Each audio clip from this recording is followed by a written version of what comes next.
everybody! Welcome to 18 Games and Counting. That's what it says down there anyway. I don't know if that's actually what this is, but I think it is. And you know what? I get to choose, so that's what this is. Welcome to 18 Games and Counting. How's it going? I'm Paul, and it's just me. Sorry.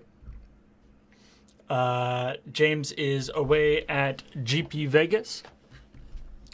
And so, you know what? I'm just here by myself. And it turns out that the 18th game as of 8 o'clock this morning, or the 18th game that we hadn't played, because I think the 18th game was Minecraft, which obviously is not like a game we haven't played on the stream. Sorry, yeah. I think the intro was a little loud. Sorry about that. Hopefully it's not too loud now. Audio sounds flat. Hello?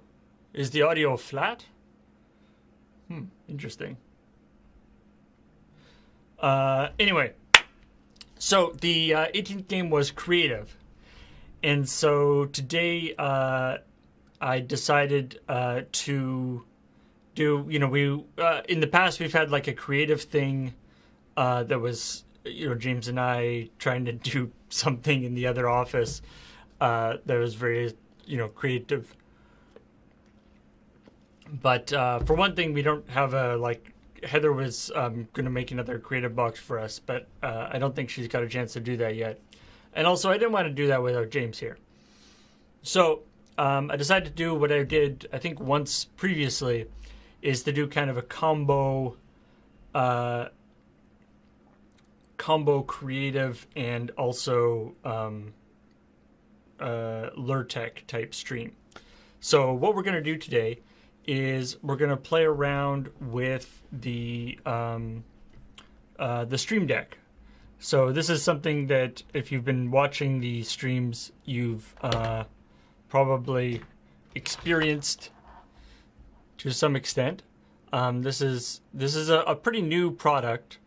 It is the Elgato Stream Deck, and basically all it is, it's a simple idea.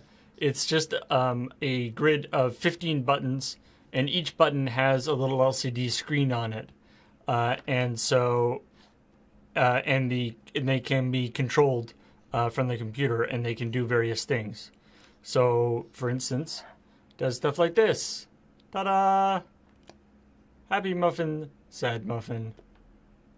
In there. Or it can do air horn or judge. Now, it can also do more useful things. Like, for instance, for instance, right there, you can see, hopefully, maybe, you can see it has the viewer count for the current stream.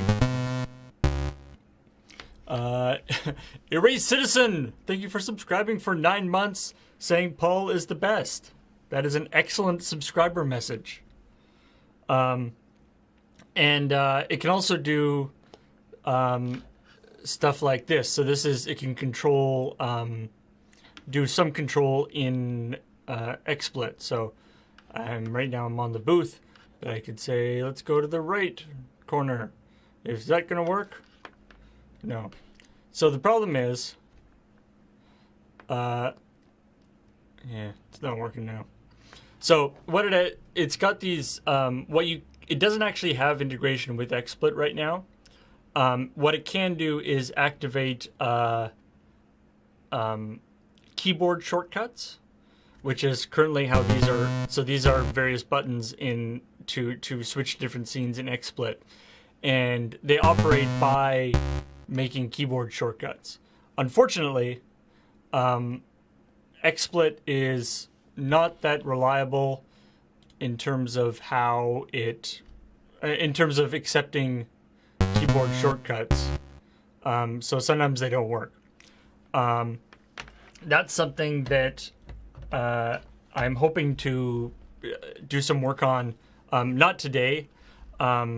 There's some sort of integration with XSplit stuff that I could do that I think could be really cool. I'm not going to do that today though, because that's quite complex and probably not terribly interesting to a lot of people. And even if it is interesting, it's not something that I can really do in 3 hours or sort of live in front of you, because there's like a whole bunch of different stuff I have to do for it. But I just also missed a whole bunch of subs. So let me just quickly talk about various subs. Shirts underscore for 36 months in a row, 3 years. Welcome, Shirts underscore. First time actually being able to catch 18 games and counting live. So glad I have a week off from work. Thank you very much. Sorry, I'm not actually going to be playing a game, but I hope you enjoy this. Voldrian is subscribed for 3 months in a row. Says Paul is indeed the best. Gurkha Pro is a new subscriber who says Paul Hart. Thank you so much, Gurkha Pro. And Roy Eltham for 5 months in a row saying good morning, Paul. Well, good morning to you too. So, like I said, I'm not going to be doing the sort of what I would call the really intense integration stuff today, just because it's not practical to do that on the stream. But I figured what we could do that would be fun and maybe a little bit creative is, so right now, you see I've got these buttons here. Check that out, the Lucksack button keys against the background. Lucksack. So you see when I push these, they pop up. They go boop. And I actually spent probably more effort than I should have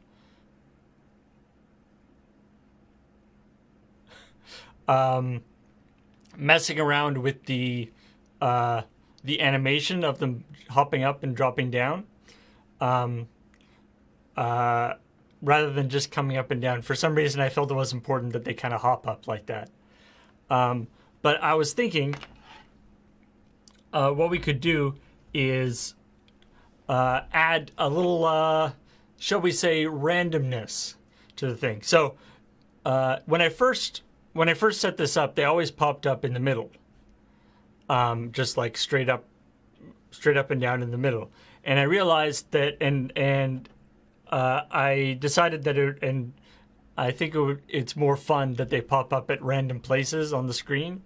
So that way, you can go, they're all at different places on the screen.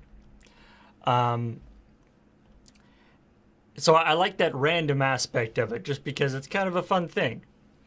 And so I was thinking that what we could do today is add add some more kind of random elements, so that what happens when the button is pushed is not always the same thing. You always get that emote, but you don't necessarily, it doesn't necessarily always pop up. So I was thinking the first thing we could do is maybe have it so it just flies across the screen. Like, rather than popping up and dropping down, it'll just fly across the screen. And we can try, can you make it occasionally pop up in the center, slow down, and then shoot off the top? Yeah, we could do that. So, first thing I want to do is show you sort of how this thing works. Because, I don't know, if you're interested in that, hopefully if you're watching this, you're the kind of person who's interested in that. And I'm assuming that most of you probably don't have a Stream Deck of your own. But hey, some of the things we're talking about here can actually be used without the Stream Deck. In fact, a bunch of like the little emote popping up functionality is not actually, it's not like the Stream Deck is the thing that makes that happen. The Stream Deck is just a thing that it's just a way of activating it, right? So let me just switch over to, I have a screen cap view here, and you can see this is the software that that Elgato makes, that comes with the Stream Deck. And so it gives you the configuration here. You can go to, and you can see the different folders and different things, and you can like set what the icon is going to be for that button, and you can and so you can set these to whatever, and you can put in folders and stuff. It's actually pretty good. But you can see down the side here, they have the built-in. It has various built-in integrations, and it's got for game capture, which is the Elgato their streaming software that nobody uses that I know of. Tippy Stream, which is, I believe, a third-party streaming system that apparently they've stuff. They have some integration with OBS Studio, although from what I understand, it's a little bit wonky right now. Now they're apparently working on integration with XSplit, actually, like official integration with XSplit, but that is not right now. They've got integration with Twitter. So you can, I don't know why you would want to have a button that tweets. Like, that doesn't actually seem very useful to me, because it would just be tweeting the same thing all the time. But anyway, and then you've got Twitch integration stuff, so you can do chat messages. Here, let's actually do that. I'm going to put in a chat message here. From the... I've added these accounts in, so I can say from the Loading Ready Run account, say but. I'm going to say message but. Indigo Verite, I mean, we try to tweet when we go live normally. But we don't want to say like the same tweet each time. Now streaming Read Game from Twitch. Now that would be cool. That's something that would be a more sophisticated thing that is not based in the current is not in the sort of default stream setup. So I now have this button that says say but, and it's connected to our Twitch account, and the message it's going to put into chat is but. So I'm now going to I will now push that self-same say but button, and we shall see. Look! If you're in the chat, you would have just seen me say but in the chat. Yay, it works. Maybe we'll just delete that for the moment. It doesn't. One of the things I tried to do with that is the start ads thing here, because you can do like slash commercial blah blah blah as a Twitch command, but that didn't seem to work. It's kind of a learning process. So there's the viewers here, which is this thing here, and there's also buttons where if for some reason, again, I guess this could happen for some streamers, but if you need a button to automatically switch the chat into sub only or into slow mode, you can have that. It doesn't seem like something that would come up that often to me, but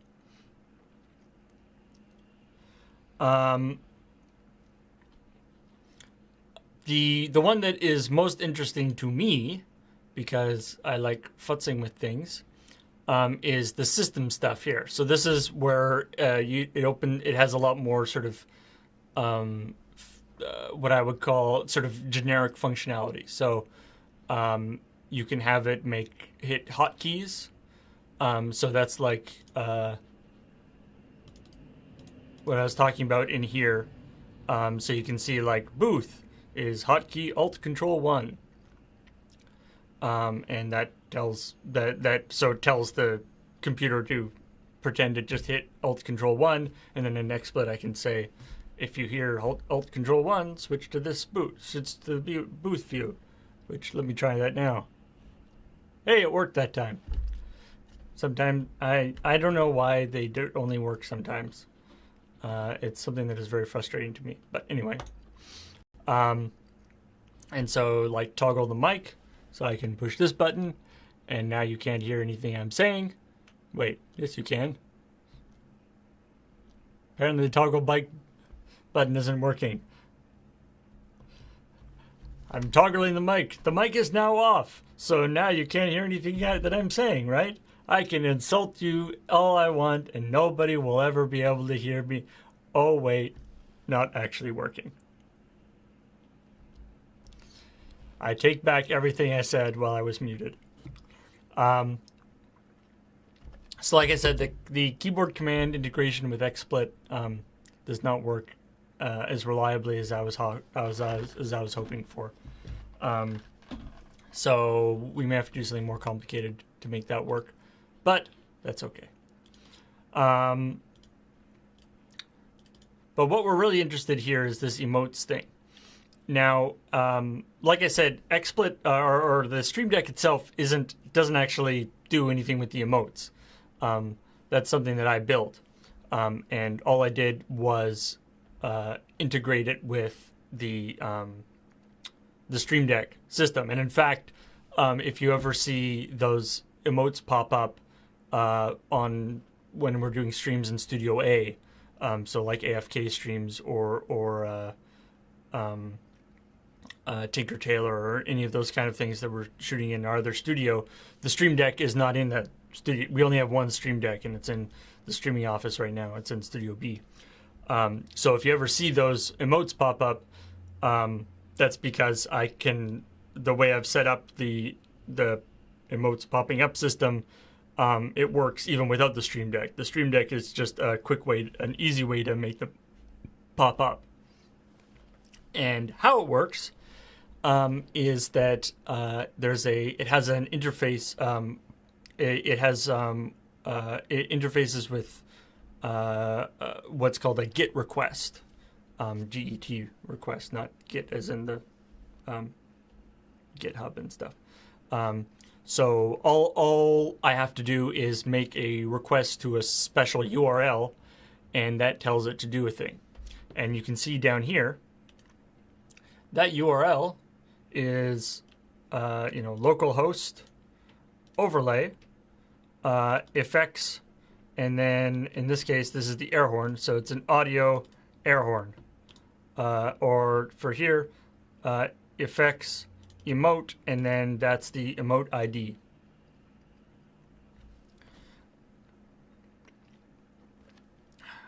So if I wanted to, I could go into my web browser here, and I could actually just write localhost / overlay. You can see I've been experimenting with it.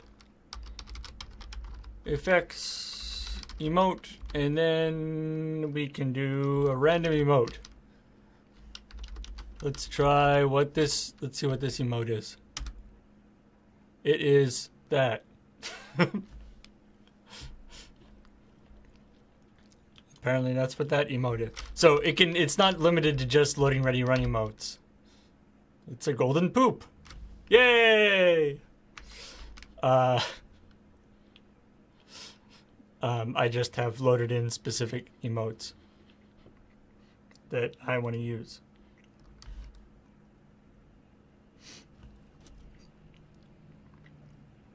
So if you ever get on the LR Wi-Fi, you can spam emotes. Theoretically, yes. You'd have to be... No, actually, it wouldn't. You'd have to connect to this computer specifically to do it.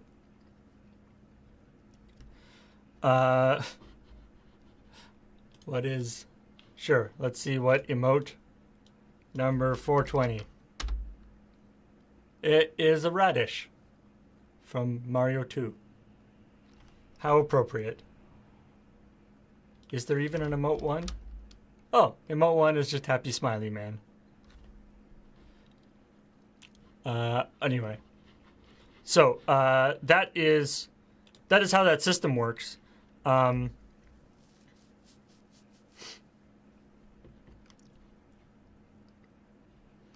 And so let me just show you. So let's go look over here at the code for that. This is obviously kind of zoomed in more so than I would do normally.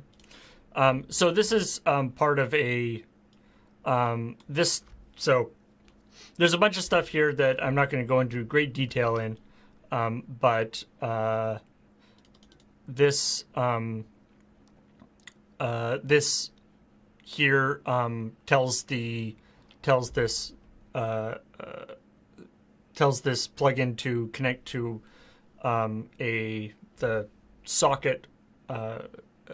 It's a WebSocket server that I have running on this computer that handles a whole lot of the sort of integration stuff with XSplit, stuff like the sub notifier up there, stuff like the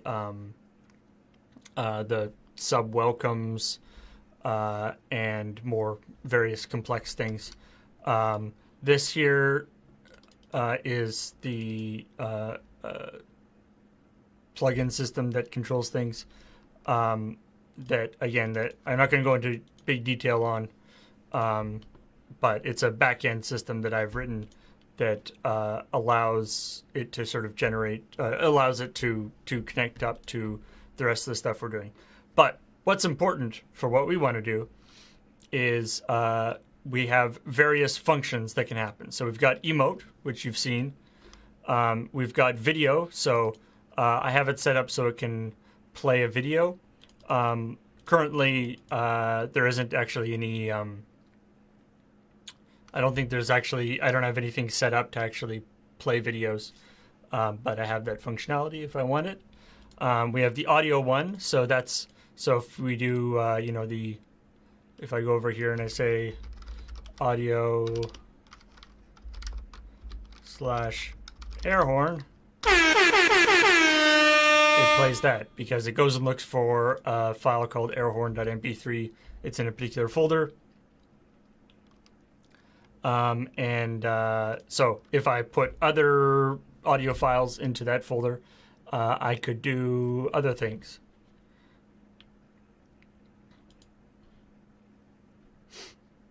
Cheeto Jack, yeah, this is combining HTML and CSS and JavaScript. There are various reasons for that, but anyway. And then you see there's also this very important function here, the do not function. That's a special one for the button that says do not push. And if you're curious, this is what it does. It plays the do not.mp3, which you probably know what music that is. It chooses between 2 and 5 times. It plays the do not.mp3, and then when it's ended, it adds 1 2 times, and if times is less than the total number of times it's supposed to play, it plays it again. So it plays it 2 to 5 times. So that's fun.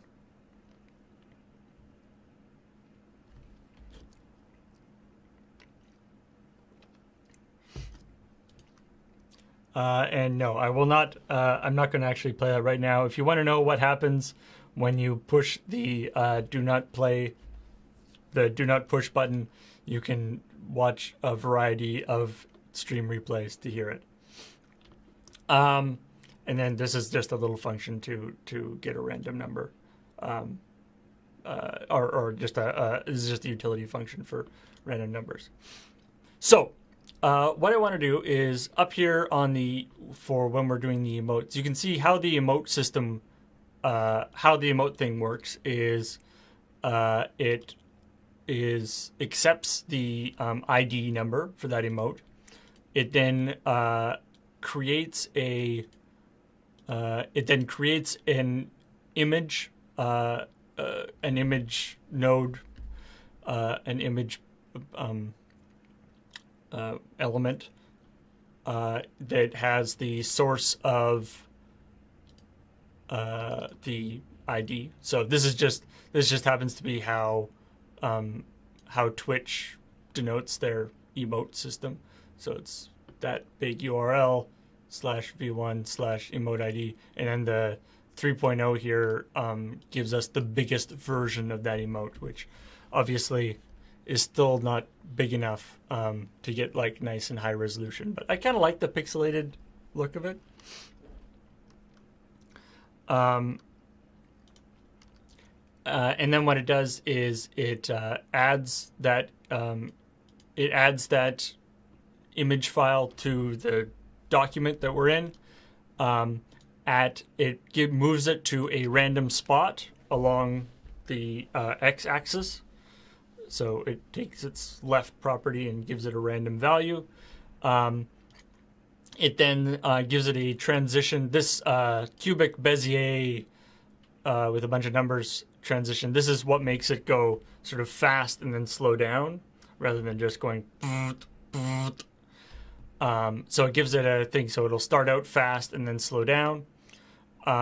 This is just a line that will make sure that it renders it properly and renders the animation.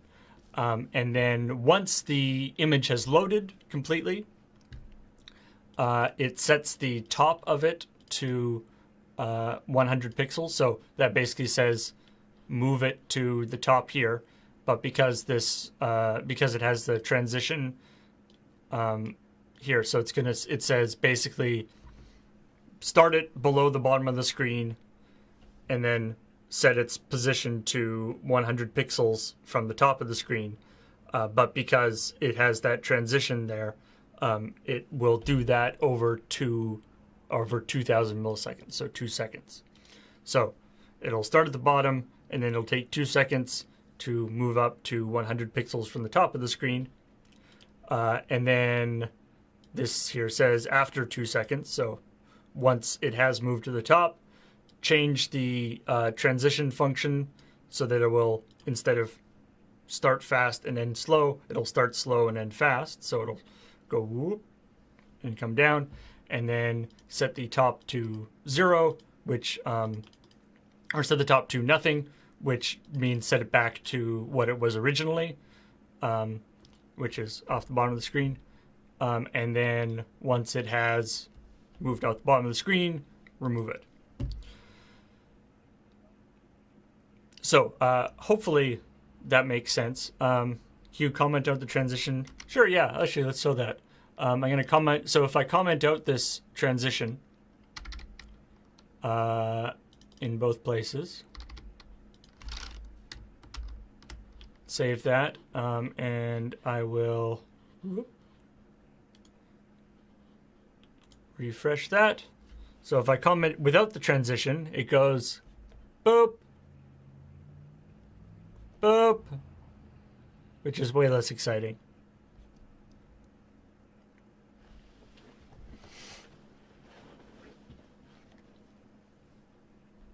Dilly bar. Still goes a random spot.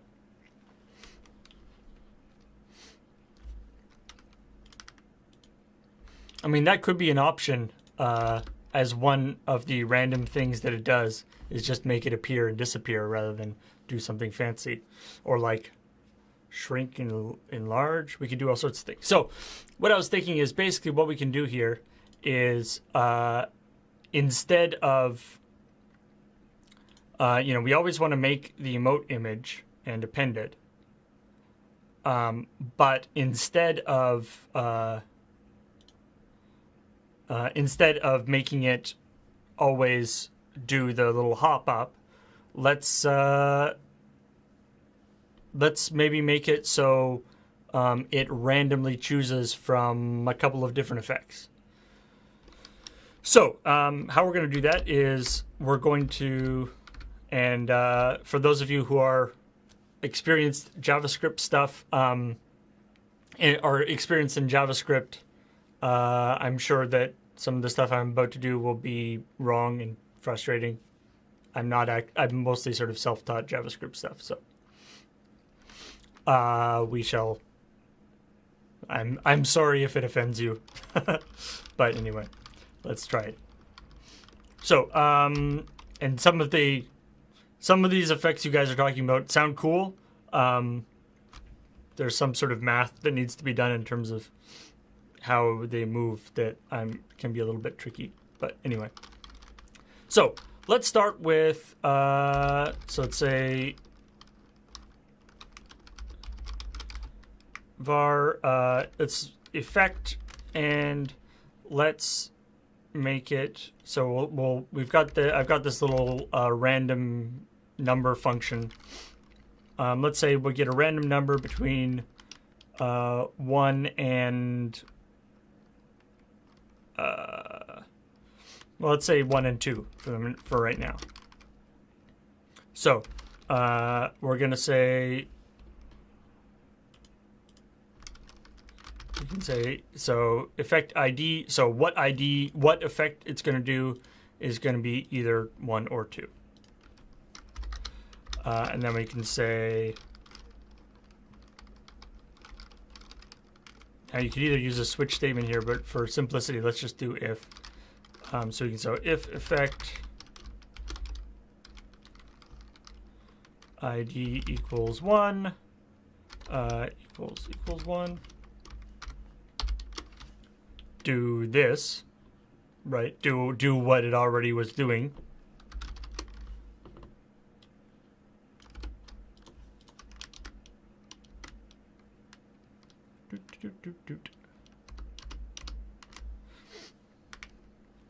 So if effect equals 1, do this. So right now, it's going to it'll half the time do nothing, and half the time make the thing pop up, which obviously we don't want to do.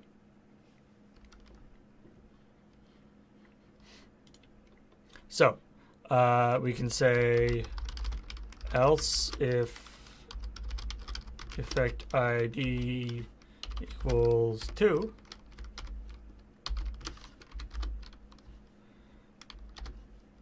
Yeah, actually, maybe I should do like a... This would be better maybe if I do like a... Here, let's say between... Let's make this a little fancier. Get effect ID between 0 and 1. Let's actually just put a...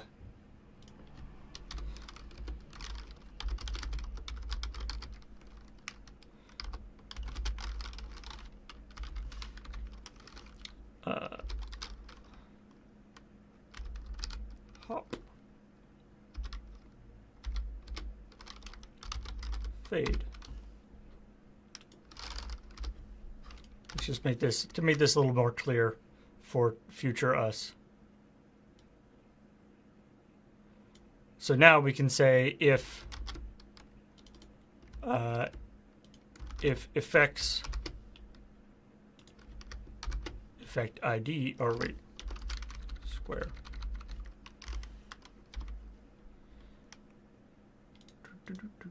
Equals hop.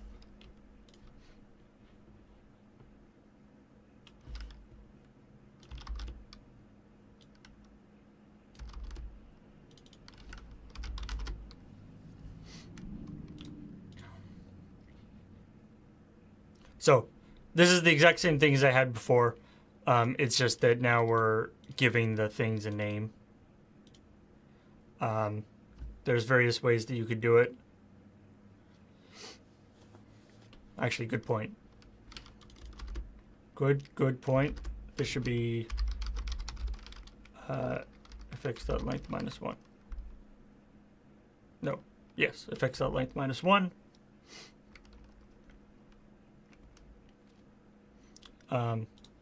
Minus 1 because the length is actually 2, but we want 0 and 1.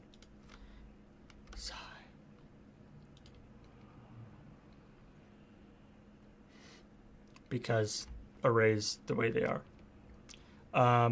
Yes, a switch statement would be actually better. Well, maybe we'll switch it to a switch statement in a sec. But let's just see what we can do here.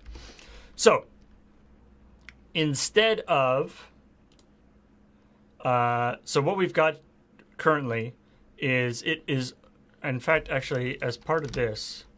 So right now it's, you can see up here, it's always going to be at, the top is 100%. So its top is going to be at 100% of the screen, which is down below the bottom of the screen. It's always going to be at below the bottom of the screen, which we only want it to be below the bottom of the screen if it's doing the hop thing. So let's actually take that out and put that as part of the hop effect.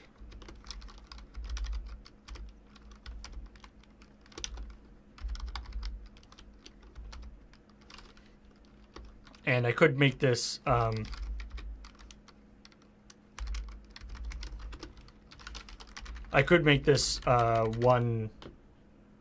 like this could be this would be like one, this could be one line, but I think it's clearer to do it as two.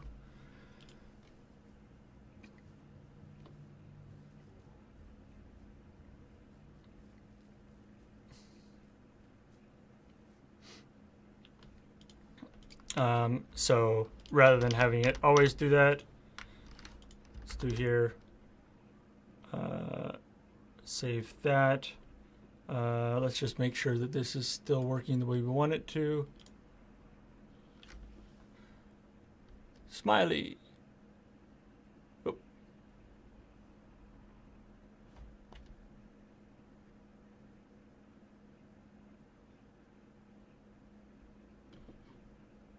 It is not. Goes up, and then he locks down. Okay. Oh, right, because I set the top to nothing, but there isn't actually anything to default it back to anymore. That makes sense. So this would actually be back to 100%. Okay.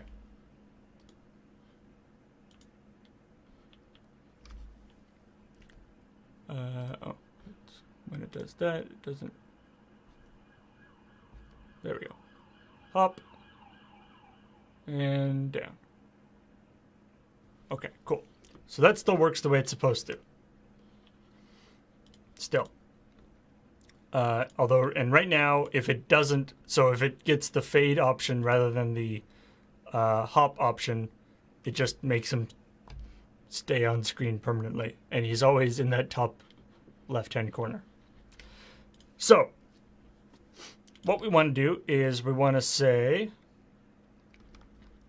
we're going to say, first thing we want to do is make it appear at a random spot, I think. So basically, you can see, we basically want to do this. We want to do this, left. We want it to be randomly left and right and randomly up and down. So we're going to tell it to be its random, its left is random, and in fact, let's do it the same order. Its top is going to be random, except this would be based on the height. So what we're saying is make the left a random number between 1 and the window width minus the width of the actual muffin, which is 500. And then we want the top, and then we want the top to be at a random height, either 1 or the height of the window minus the height of the muffin. So we want it to appear at a random spot on the screen.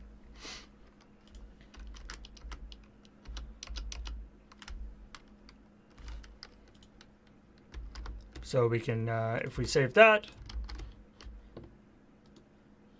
and I refresh this, it'll appear at a random spot. So when it'll either hop or it'll just appear at a random spot.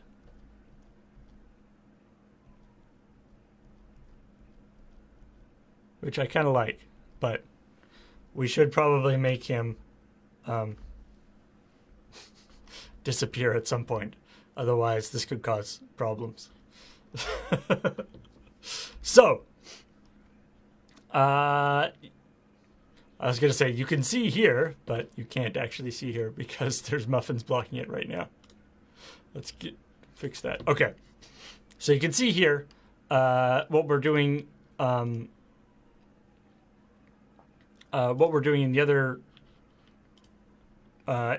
other effect is we're making sure that the emote is loaded because it's an image and it's loading it from Twitch. If Twitch is a little slow, it might not be able to appear immediately, and so I was having a problem where it would like load sort of partway up as it hopped, which wasn't what I wanted. I feel like we probably don't need that for just the appearance. Well, no, we should probably put that in. So what I am going to do here, so let's copy this bit.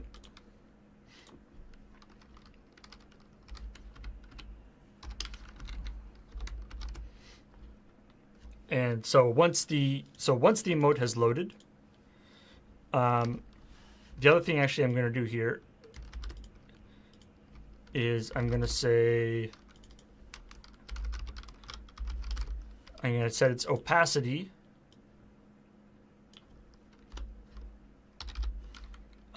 to 0. So it's going to be appearing in these different places, but it's going to be invisible when it appears. But I am going to make its transition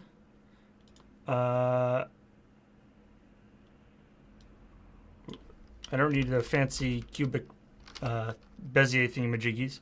I'm just going to say 2 seconds. So what it's going to do is it's going to start invisible, and then whatever I do to it, it's going to take 2 seconds to do it. So, well, because this is what we want to do is have it go somewhere, fade in, wait for a bit, and then fade out.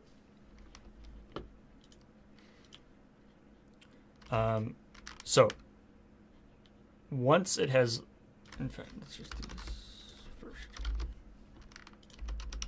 So once it is loaded, once we're sure it's loaded, we're going to say make its opacity 1. So we're going to fade it in. And then after, let's say 4 seconds, so 4,000 milliseconds, we're going to make its opacity 0 again. And then this is just going to remove that element so we don't have like a whole bunch of empty emote elements sitting around. Sorry, I haven't been watching chat too much because I kind of focus on stuff. So yeah, just so you know, yeah, as Manual Pixel says there, opacity is how visible something is. So 0 is invisible, 1 is fully visible, and you can have gradations within that. So what we're going to do here, we're going to make it appear at a random spot, but it's going to be invisible. Actually, we're going to tell it to, we're going to tell it so that whatever it's going to, any changes to it are going to take 2 seconds to happen rather than happening immediately. And then once it's loaded, we're going to say change its opacity to 1, so bring it in. So it's going to take 2 seconds to appear.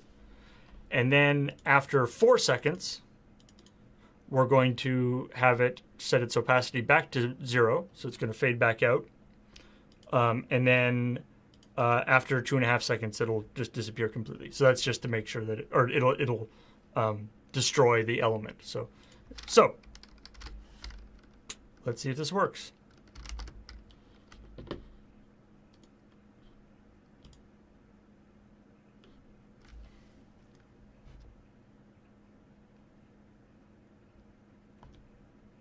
Oh, it fades out, but it doesn't fade in. Ah, there's a reason for that. Okay, so you can see that one pops up. Fine. But that guy is, so he just appears and then fades out.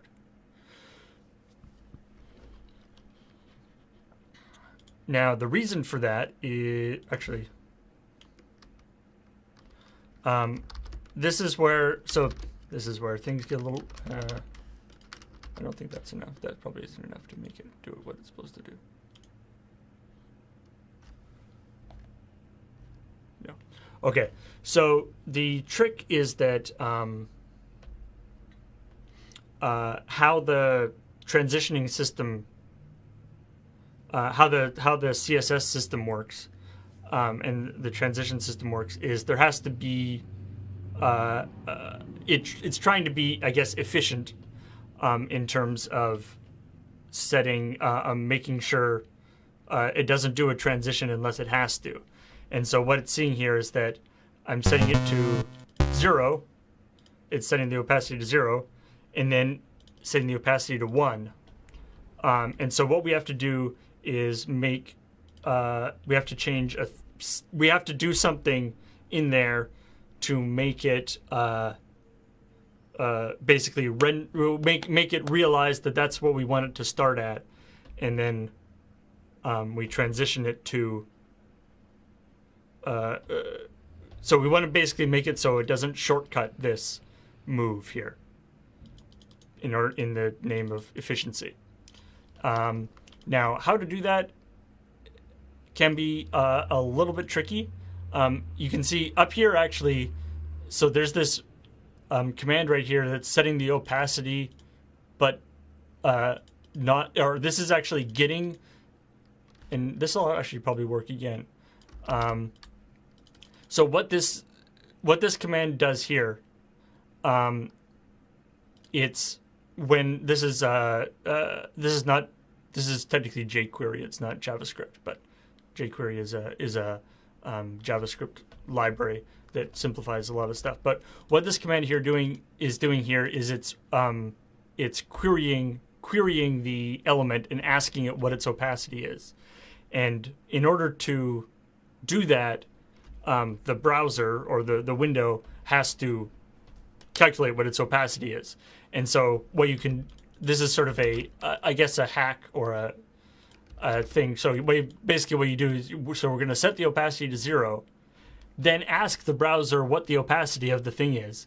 It goes, okay, it's 0, and then it sets the opacity to 1. It has already acknowledged that the opacity is 0, so it has to transition it. I think this will work. Let's see if it does.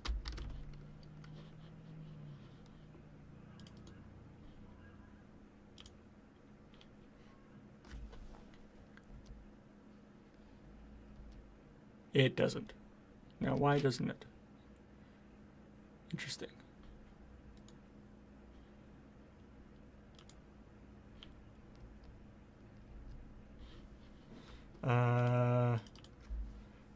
Can I grab a different?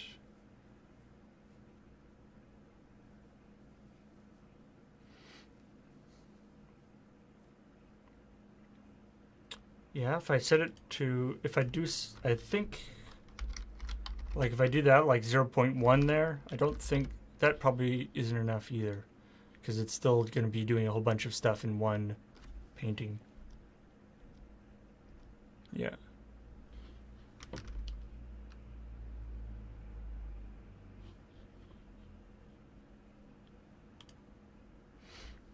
So, yeah, so something I could do here is, so right now it's waiting for this thing here is waiting for it to load.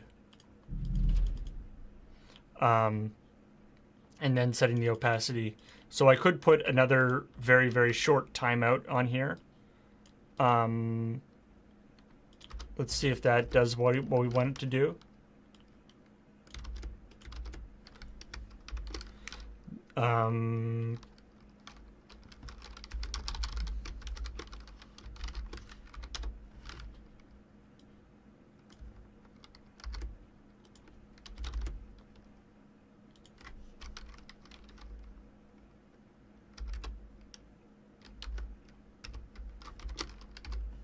So this is just a 1 millisecond. This is just a 1 millisecond timeout on here.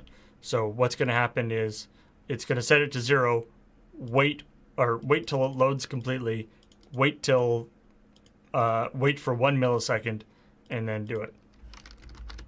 Let's just see if that works.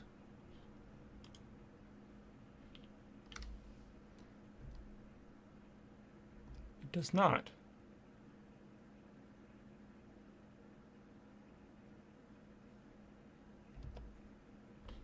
What am I missing here? Ah, right. This. Hello. Oh, what are you doing today? Is this crazy? Today, Did you roll creative? I'm creatively doing things. What are you creating? At the moment, I am messing with the emote button. Oh. So it's gonna do. Right now, it's so it can do stuff pops up, and then I'm trying to make it so that things will also fade in. At the moment, they appear and fade out, which is not what we want. Right. But I want to make it fade in, fade out, and maybe we'll have like things that can like sometimes fly across the screen. Ooh. I think that could be fun. Paul, I'm continually impressed with the depth of your knowledge in this area. We literally could not do what we do without you. So, however, I have another thing that I also can't do without you. I'm trying to get crap shots online because Graham didn't put a crap shot up on Tuesday, and the Loading Ready Run YouTube account is signed out, and I do not actually have the login credentials. That I can get for That's you. why I came. That's why I came to interrupt you. All right. Sorry, guys. 1 sec. Actually, this is actually not a terrible time to go on a quick commercial break while a crap shot is uploaded. Yay! Sorry they're late. One is coming online for Tuesday, like as soon as Paul logs me in, and then the Friday one will be up at the normal time. Be back in a sec.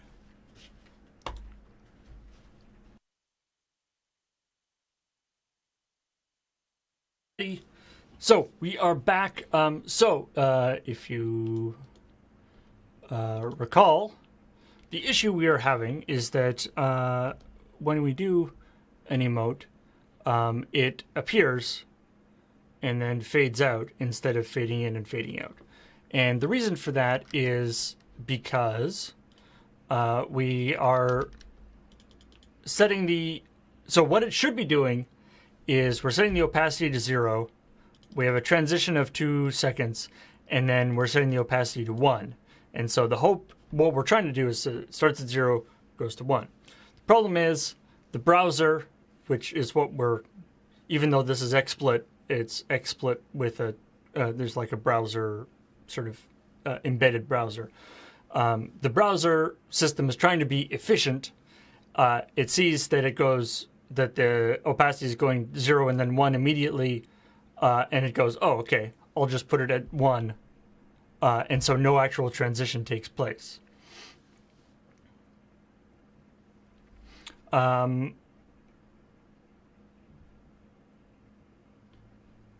Try adding a little delay to the transition. I thought that's what this was. But I think what we'll do here, so there are various ways to do these kind of transitions. I was just doing it with the CSS transitions, just because I had done the previous one with CSS transitions as well. But one of the nice things we can do is because we're working with jQuery.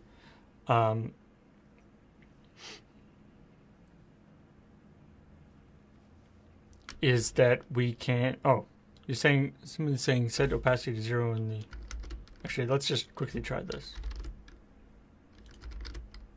Setting it in the load function. That's actually... You're probably right about that, actually. If this works... No, it doesn't. It should, but it doesn't. Also, speaking of which, that should be in front of...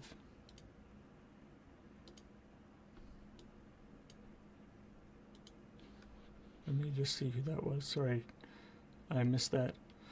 Richards has subscribed for 44 months in a row. Unfettered Paul.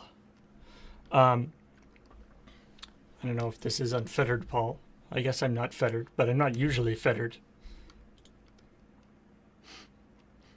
So what we can do instead of messing around with these CSS transition stuff is that jQuery, which is just a library that I've loaded in here that does a bunch of cool things that is handy, is we can use, it has a built-in fade function. And Kitty Kibitzer said, for 42 months in a row, lure the answer to life, the universe, and everything. Thanks, Paul, for being awesome. Kitty Kibitzer, thank you so much. So let's do that. So what we're going to do, so we get the opacity 0. We don't need this transition here anymore. And what we're going to do is, instead of messing around with the CSS opacity thing there, what we can say is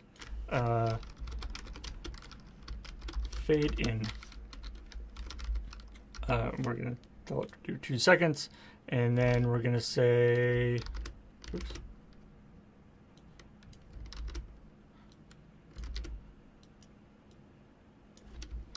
fade out. I think this will work.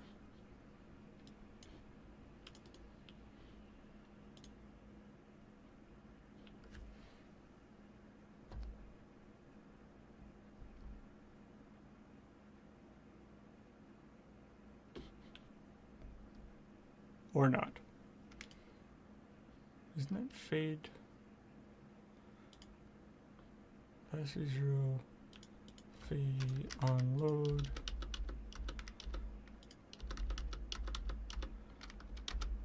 Fade in. Why isn't that fading in?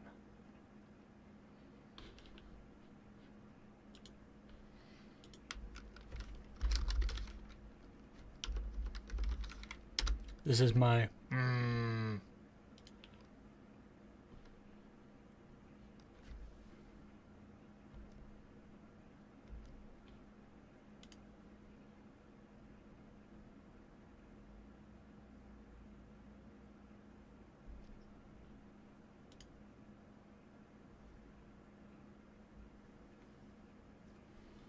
semicolons should be optional. So that's probably not the problem.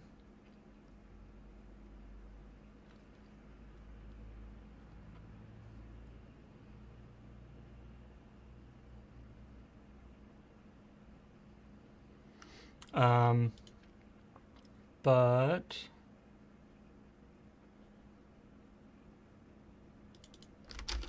rather than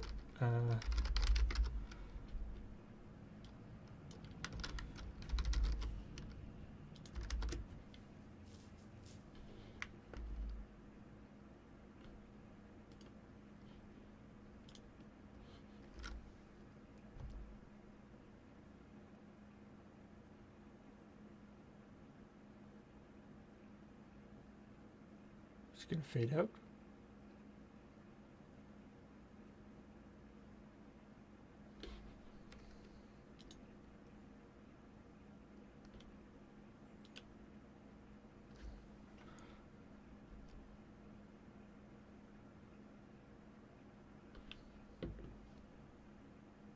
Oh. Display none isn't a thing, right? That should be a thing.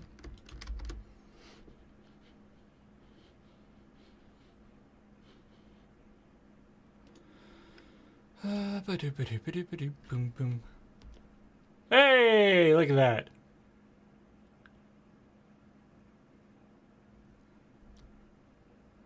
Oops.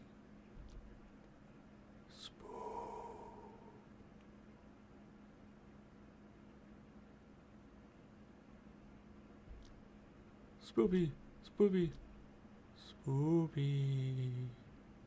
Yay! Okay. This is why sometimes, you know, it's hard to sometimes do stuff in on stream, you know, because when things don't work out the way they want it, so yeah, I think you're right that should be one. It's a little slow. I think one. How about 1 millisecond or 1 second in, but it fades out to 2 seconds to fade out. So it's 1,000 milliseconds and 2,000 milliseconds. I feel like that's the... I feel like taking longer to fade out is what we want. Muffin.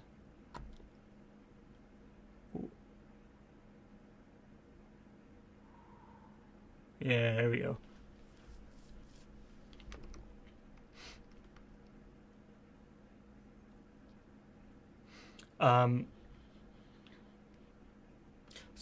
Okay.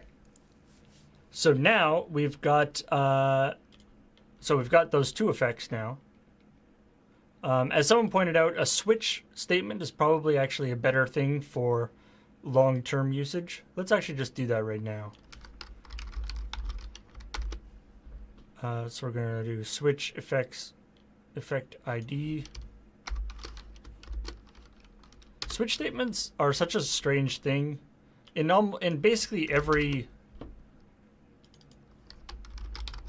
I guess not every language, but the majority of languages that I've used, switch statements, they're just weird because they tend to use like a different, a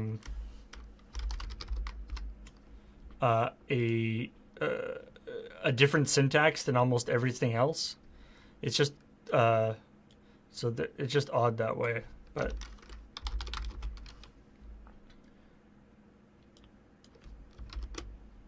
case fade. I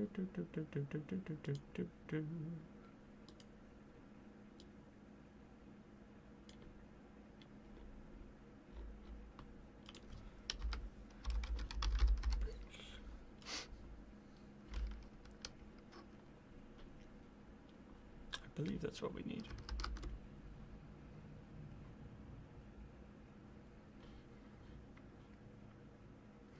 Make the effects into a map. Oh, that's actually a good idea too.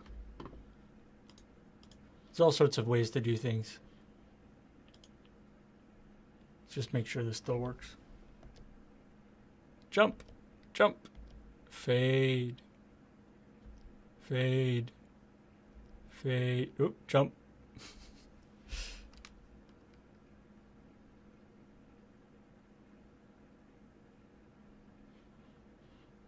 Certain emotes only do a specific transition. Oh yeah, you definitely could do that. But we start talking about then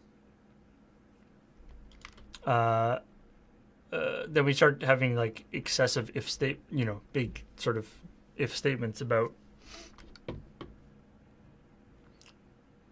200 milliseconds definitely too long. Oh, randomize the time between fade out and fade in. I like that. Let's do that. So, because right now it's 4,000. So we can grab our handy dandy random function here. Let's say random, say 1 to 4 times 1,000. So it's going to go either 1,000 to 1,000, 2,000, 3,000, or 4,000.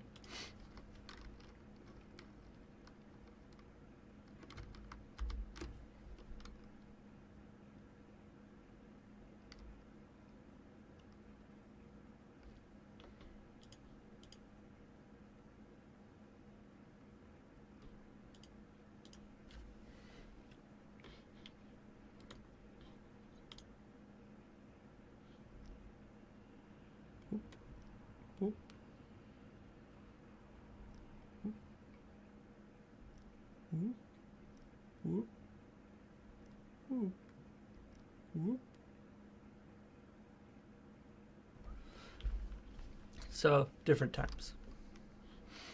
I kind of like the idea with the whole function thing to get really fancy. In which case that would be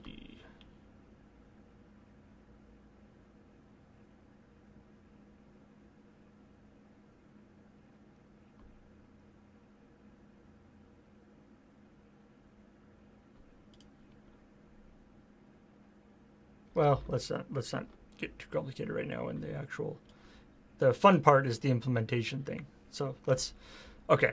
So we got fade and we got hop. Let's try.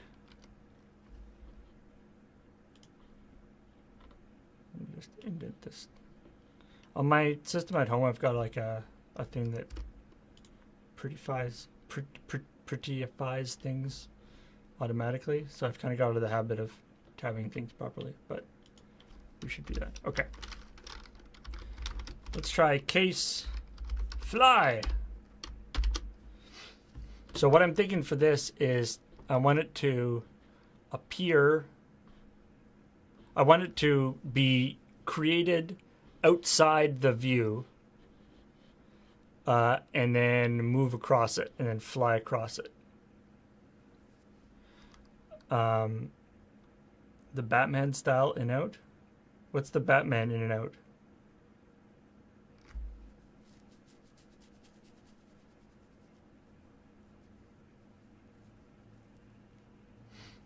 More randomness to the hop. What is a Batman in and out?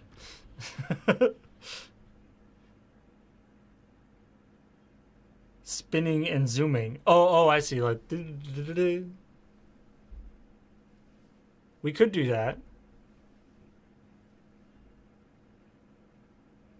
Sure, let's try that, just for fun. I mean, not like. Let's call this Batman. So in that case, we want it to start. So let's grab our.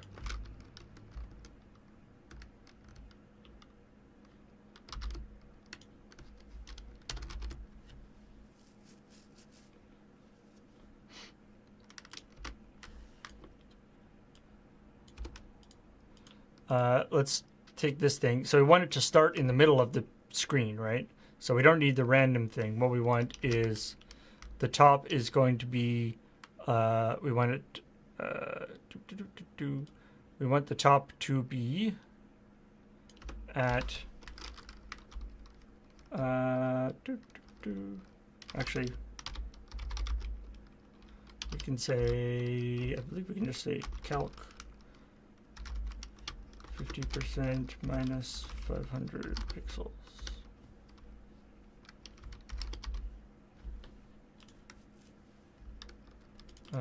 And the same for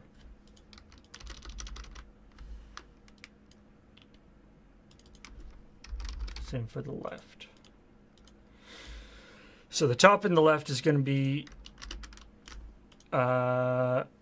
50 is going to be 500, or it's going to be in the center. So we want it to start in the center, and we want it to start on. We're going to say we want to make it basically like tiny. Does it fade in? I guess does it fade in as it expands? No, not really. It just sort of starts basically tiny. So what we could do is we could say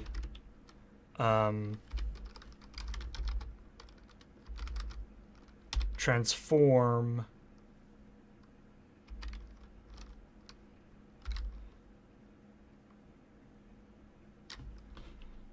what's the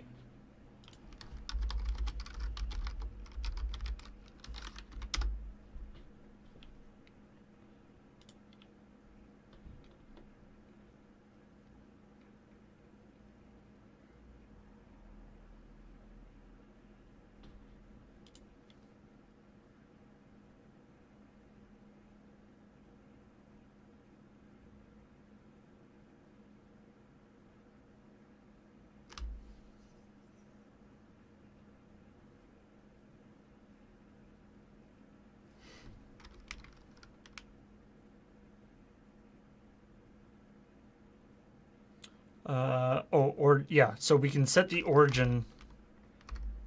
We can set the origin when we're scaling it. That's a good point that we will need to do that. So let's just do a quick test here. So let's say we want to transform it. And I want the transform to be scale like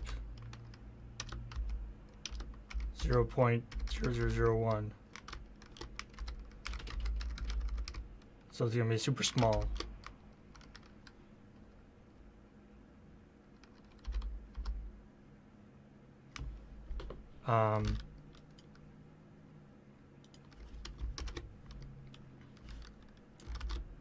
Let's just see if this works.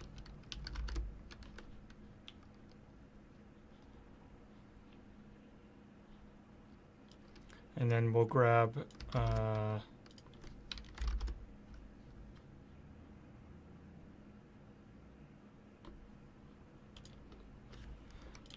that same thing. So when it's loaded, we want to say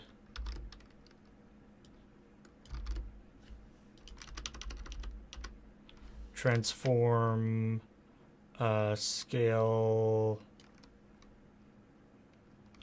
say 1010.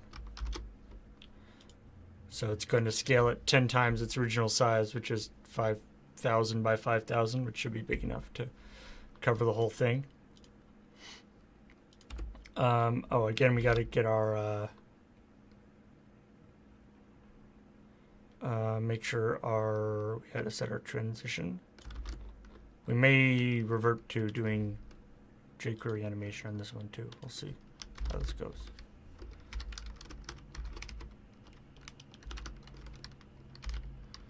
One second. So we're going to scale it to 1010. I think this would be actually, if we do this, it would be good.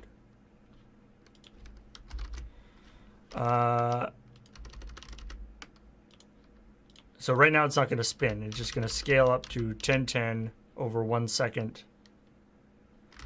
And then after 1 second,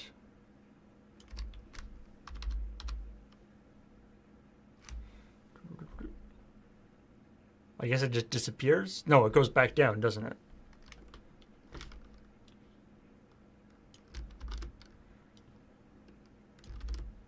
We'll scale it back down. And then after a second, we'll make it disappear. Yeah, you're right about the transitioning. We may have to. In fact, the easing that we use for the jumping might be the same thing. But let's just see what happens when we try it like this. Just for funny. Let's see if this. So if this works properly, what's going to happen is it'll start teeny in the middle of the screen, go big, and then go back small. Let's Batman.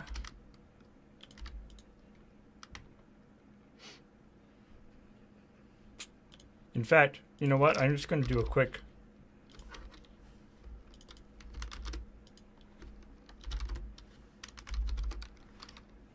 what I'm just doing here is, rather than making it random, I'm setting the effect ID to 2, so it's always going to do the Batman transition, so we don't have to keep doing it.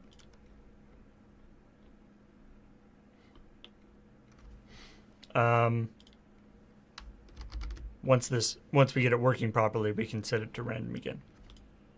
Okay, let's see what this does.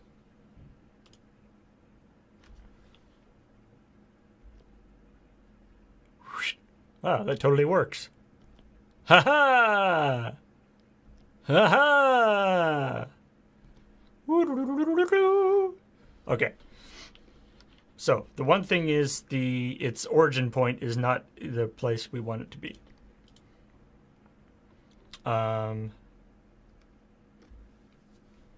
Its origin should be now,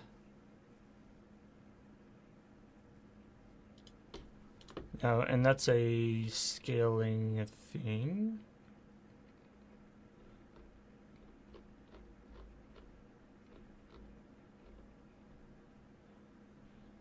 Where's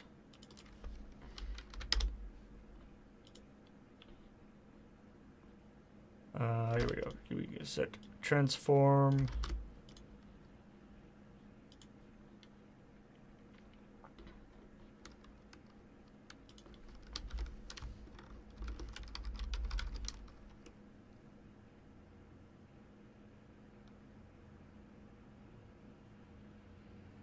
Load window divided by width. Oh, you're right. Wait, if I just set this to... If I just make this straight 50%, because it's all teeny, would that work? Just do a quick test.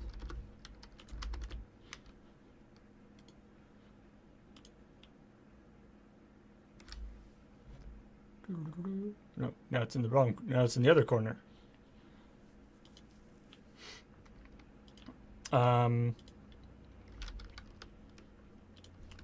If I set the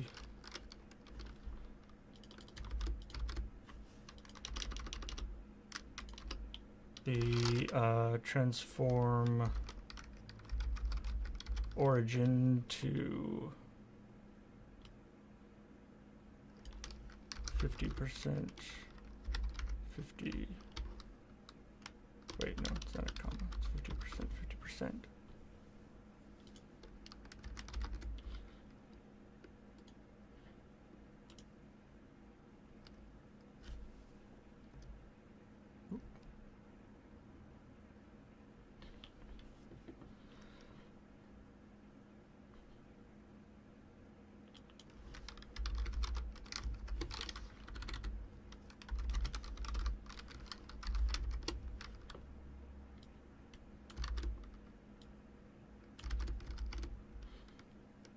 Right.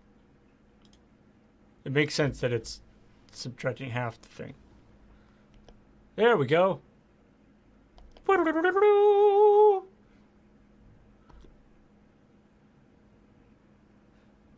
Meanwhile, when everything is fine,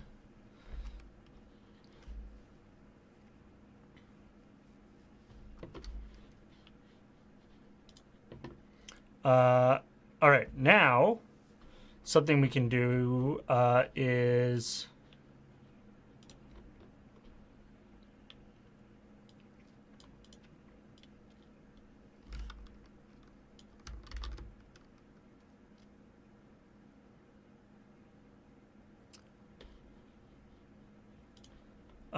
one thing we can do is let's make it spin. So what I'm going to do here is I'm just grabbing a spinning animation.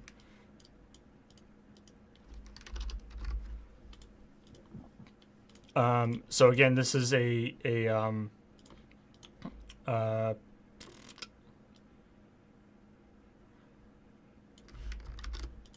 is a CSS spin, and so what we want to do is, so we can define this spinning animation. This is not a JavaScript thing. This is a CSS thing.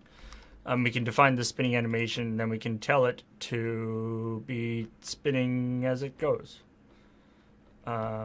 Which is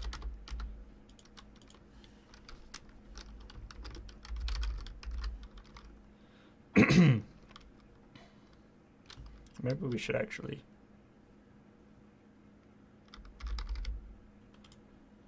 it's probably better, there's better ways of doing this than making them all just CSS declarations. In this case, I'm going to make this a I'm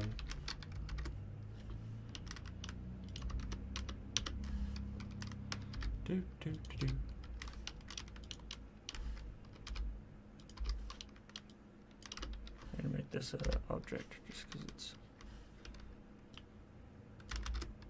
a bunch of stuff that sort of goes together. It's gonna say 500 milliseconds. So what I'm doing here is giving it an animation of spinning. And you notice it's using the WebKit. So one of the more quote-unquote fun things about CSS is that different parts of it have been implemented by different web browsers in different ways, because to do otherwise would bring us joy. And so sometimes you have to do, these are what's called vendor prefixes. And so if you look up stuff online, like for like how to make a thing spin or how to do certain more sort of sophisticated CSS things, you'll see people will be like WebKit, blah blah blah, MOZ, which is Mozilla, blah blah blah, dash MS, blah blah blah. So that's like WebKit, which is Safari and Chrome, MOZ, which is Mozilla, which is Firefox, or MS, which is Microsoft, O is Opera.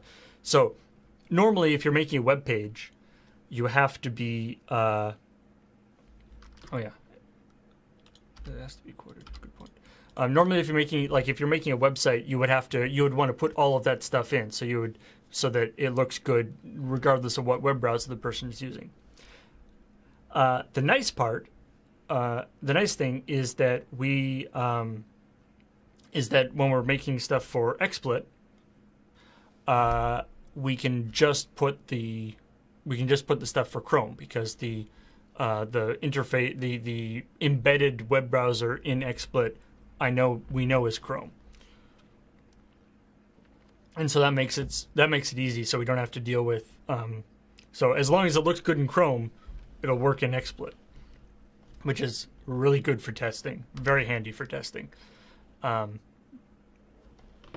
because the Chrome and XSplit use, or the browser thing in XSplit is just an embedded version of Chrome. And yes, it is true that Chrome does no longer uses WebKit. They use a system called Blink. However, they still use the WebKit suffix or prefix because for historical reasons they didn't want to change the thing. In fact, for historical reasons is like the reason why there's a lot of things that are dumb. Okay, let's give this a shot.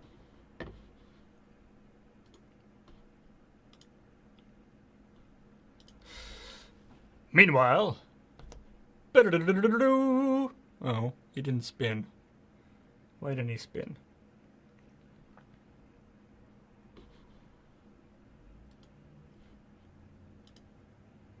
Please spin.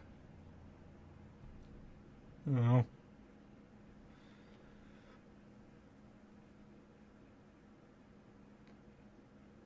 Oh, what the? I do have it WebKit animation name twice. For some reason, it changed this to animation name. That should be duration. Oops. Thank you.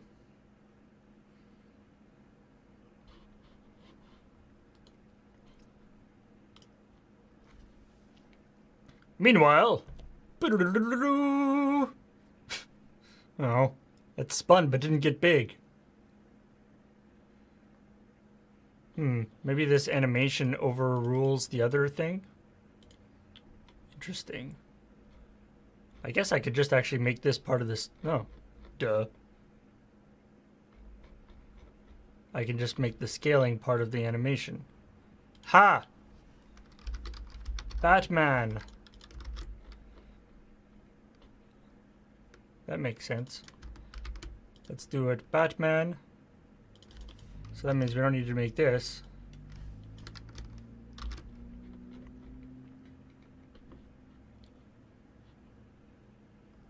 I believe we can do that.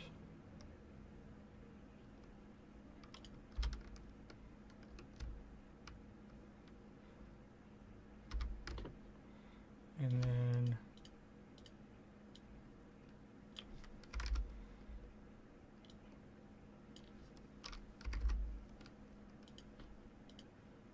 and then 1010, and then we'll make the opposite one. Is it commas? That makes sense. And then we got to do the opposite of that. So continue rotating. Oh wait, so then doop, doop, doop, doop, doop.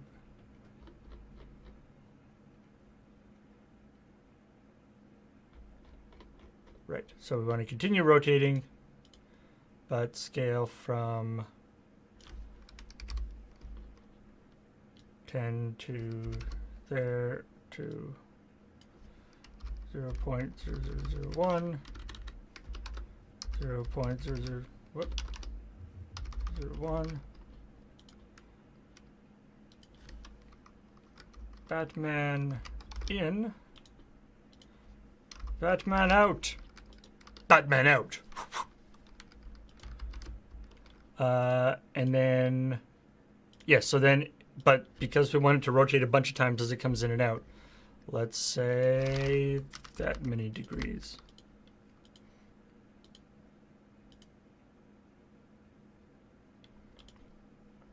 I don't know how many times that's rotating. I guess 10 times as it comes in and out, as it comes in. It's probably too many.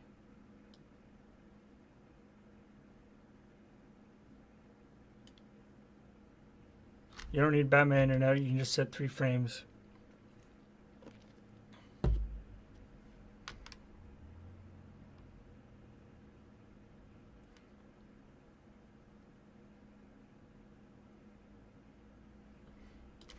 Okay. I think you're right that there's a better way of doing this.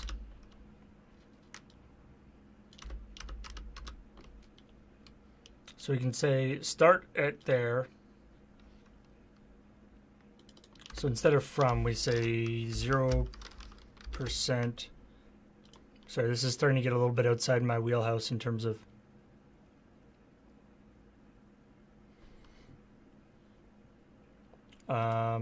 how to run this. So we go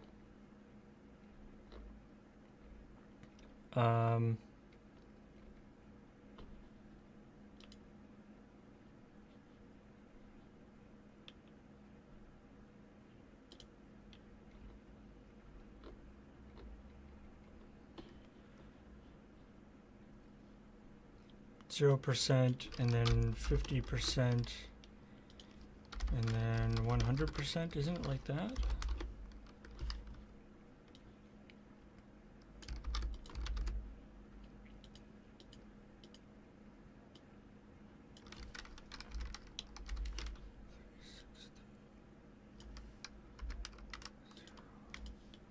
Quickly to Stack Overflow.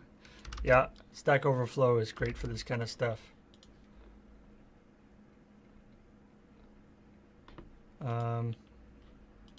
In fact, let's look.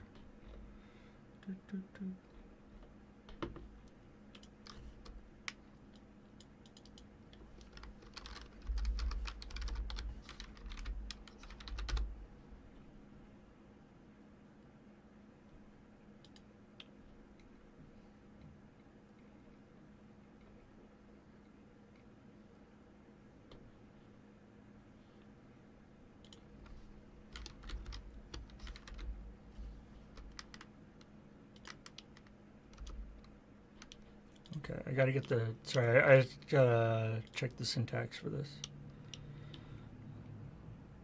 Okay, so it's there, and then there.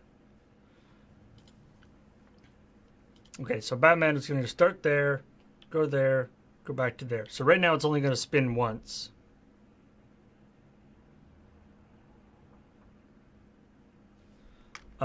But that's okay. If it works, then we can increase the number of spins. That's easy. Let's just experiment with this as it goes. So in that case, we don't need this transform thing. We're going to say animation Batman, but the duration is going to be actually the whole length of this thing, which is going to be, what, 2 seconds?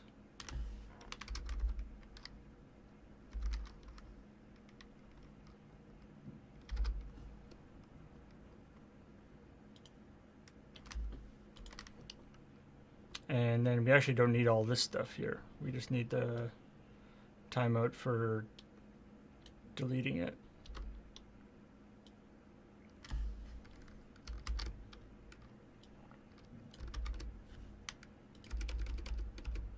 Actually, wait, no.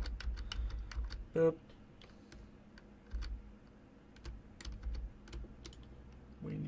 We want this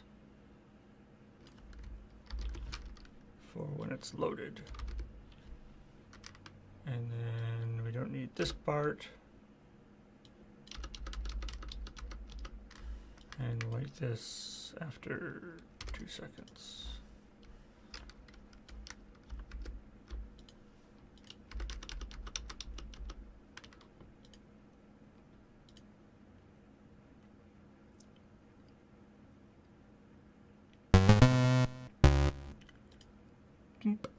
Animation, 3 seconds, Batman. Oh yeah, the iteration count actually doesn't really matter in this case either. Alright, let's just give a quick test and see where we are currently. We are nowhere. It appears and disappears. Okay. Currently something isn't working.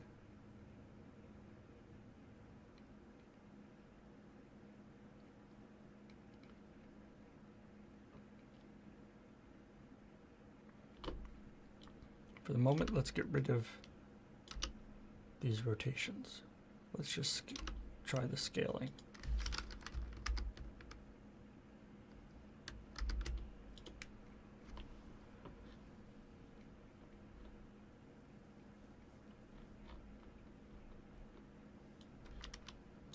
Let's get rid of, we don't need this transition 1 second anymore.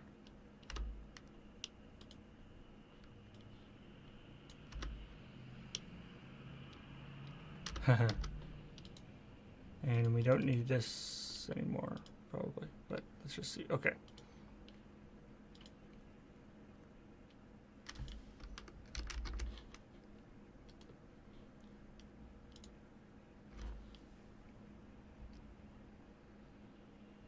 Okay, that works. Whoomp. So it's just the spinning that wasn't happening. Or the spinning was messing it up.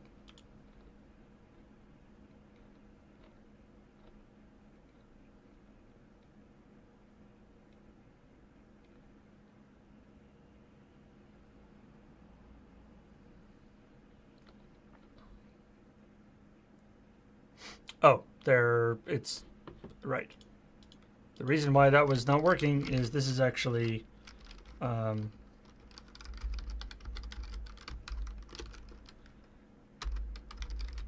semicolons, not commas.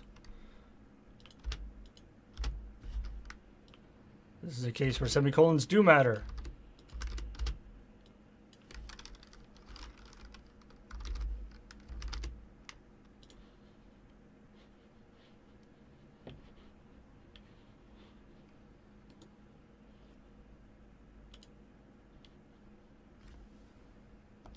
Whoop, whoop.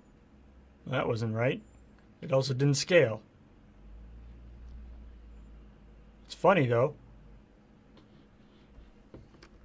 So why did it not scale?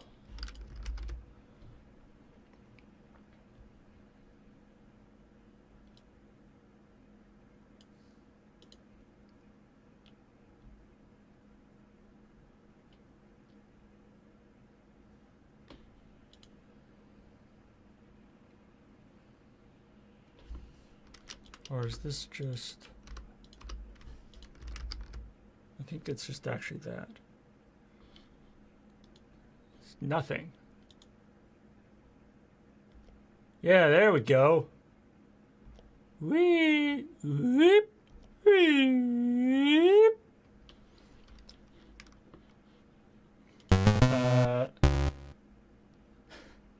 Hey, Media Perp for 3 months. Hey, Paul, what you doing? Oh, what does it look like I'm doing? Yeah, the scale is definitely a little big. Also, we want it to be 0 to 360 and then to... So we want 0 to, say, 720 and then to, what, 1440?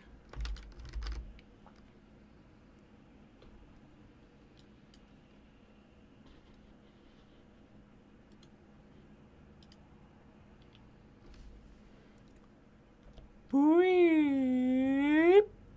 Beep. 720 is a little fast.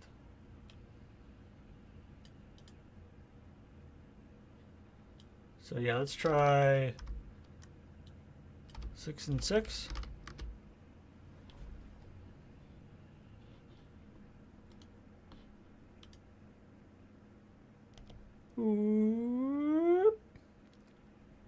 Meanwhile, in the beige cave.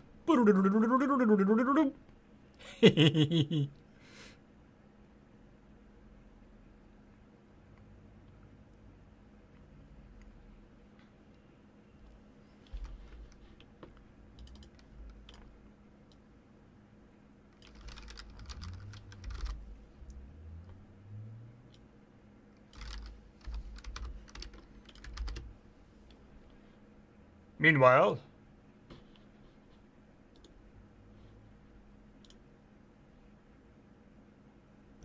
nah, it's too slow. Well, it's got to. I feel like it's got to fill up the whole screen. People who keep saying it's got to be smaller. I don't know. I'm thinking of it as obviously it's not actually transitioning, but it's got to like fill up. I feel like it's got to fill up the whole screen and then go back.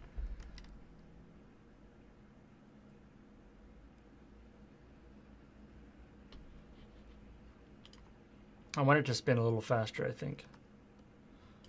Let's try 540. And then 1080.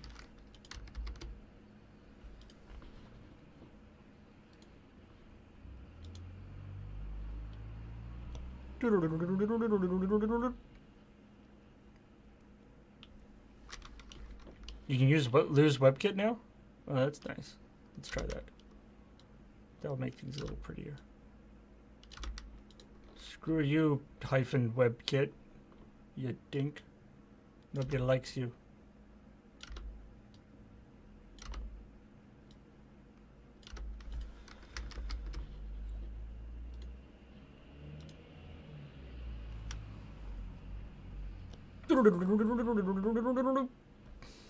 I love it.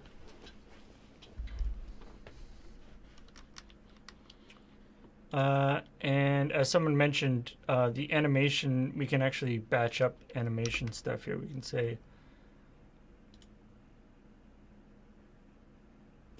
Batman, just say Batman 2 seconds.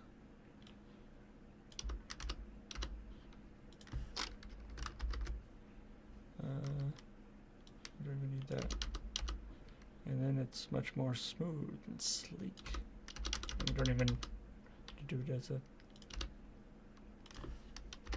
object anymore. Haha, iteration. Lucksack. Lucksack. Oh, that's interesting. Why does it do that? What? It slows down and then speeds up again. Oh, probably because that's the default written. It's not linear. That's kind of cool, actually. But let's try switching back to linear.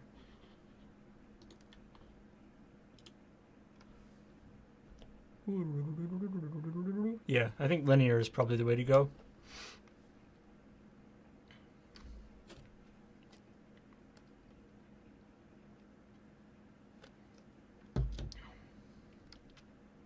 I don't know. Do you think it's better the slowdown? Do we like the slowdown better? I don't know what the default easing function is.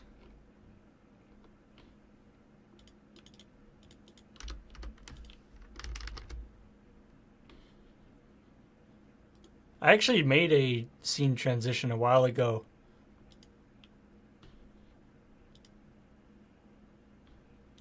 There was like the loading ready run logo that came in and back.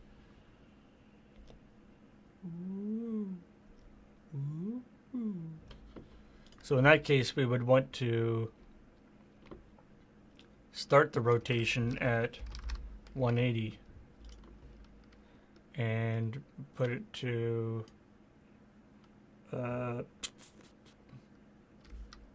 what? add a 180 to there. Oh, so then it's 720. And then it's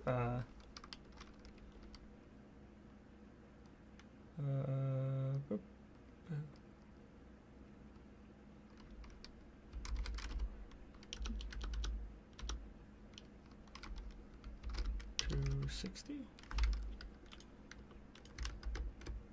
Yeah.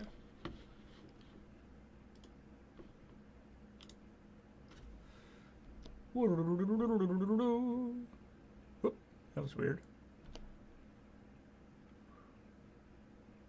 Meanwhile, in the beach cave.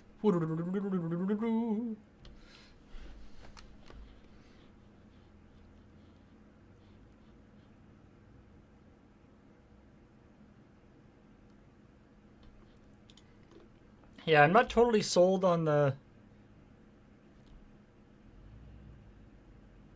I feel like linear. I still think I like linear better.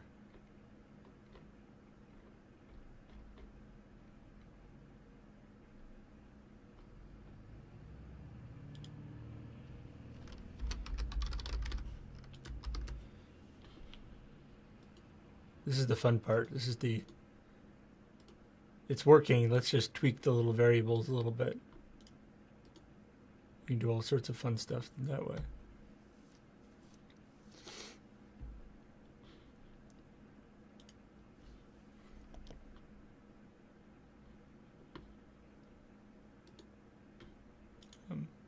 Hello?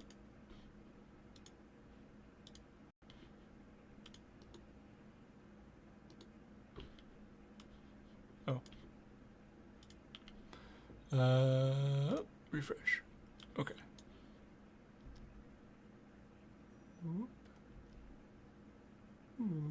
Yeah, I think I like it.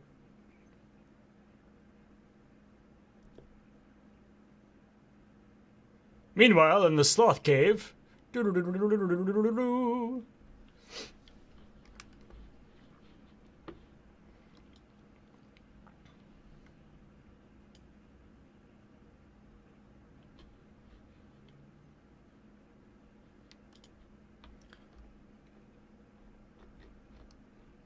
20%, so the entire thing faster, you think? The nice thing about this is now that it's set up, it's really easy to change the different things. Like, all we have to do is change, like right now it's 2 seconds. So we could say, we want it, instead of 2 seconds, we could say,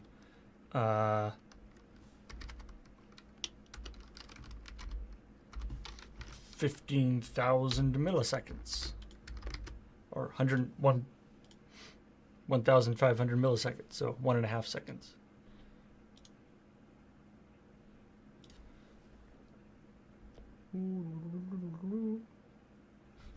Oh, right, but now this is too long. We have to make it disappear.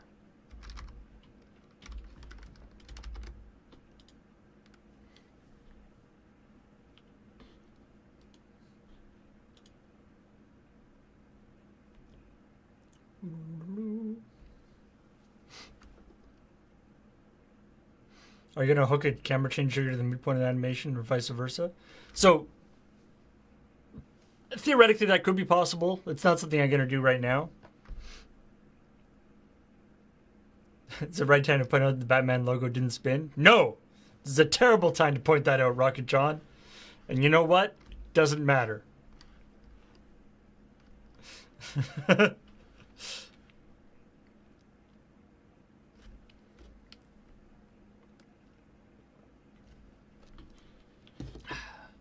I did do... I wonder if it's actually still around somewhere. My Blur Batman transition.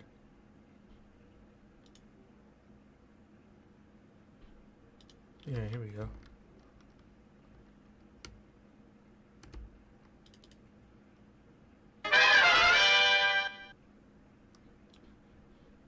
This was when... Let me just experiment. Let me just copy this into the right place. This is... So, this is not a new thing. XSplit has had what they call stinger transitions, I believe. for a while.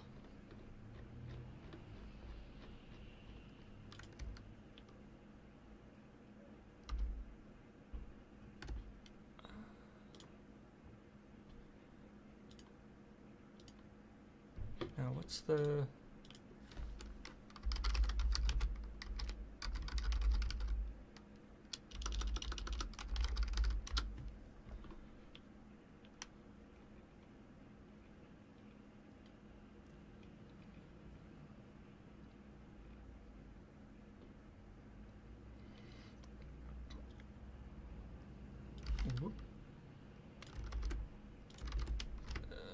There's a special format for how they have to go.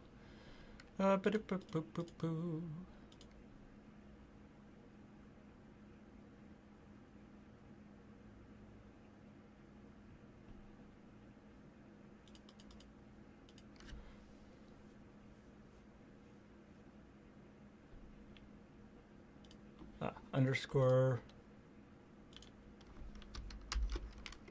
like 2000. I think.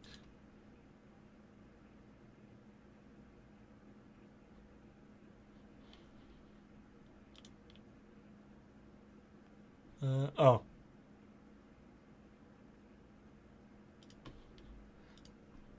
Yeah, oh, yeah.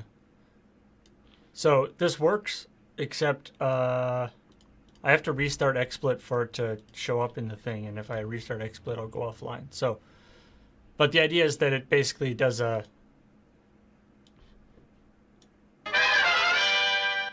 does that. Wait, let's make it big so you can see it.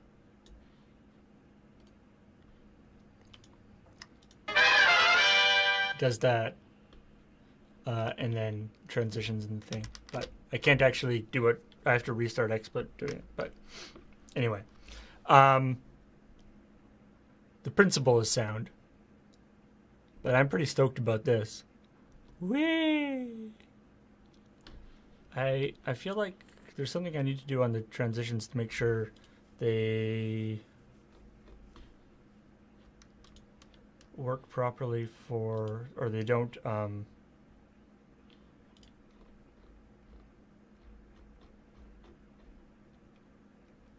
so it's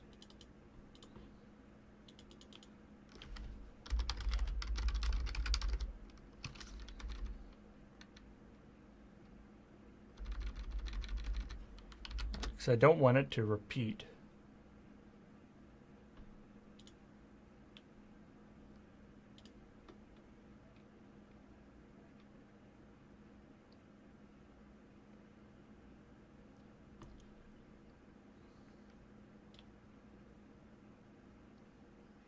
So it's animation iteration account, looks like.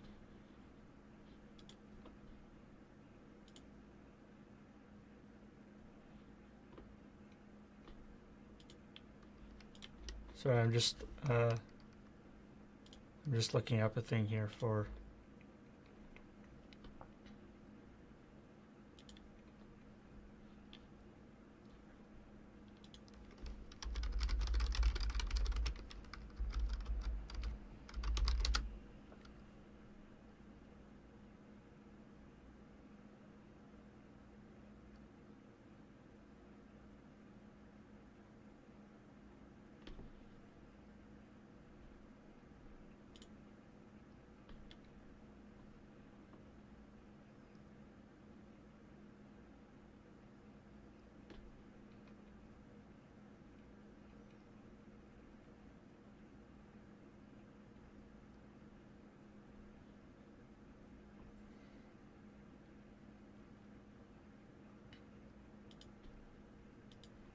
So if I say linear 1,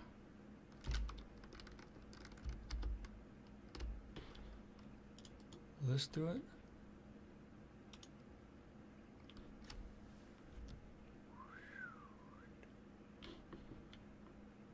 Just as a test, I'm just going to make this longer than I want so that it won't disappear or it won't delete the thingy, but it should still be. Ooh. No, it goes to there. I guess I can make it so it actually starts at teeny tiny. Right, that's what I need to do. I need to say start it at,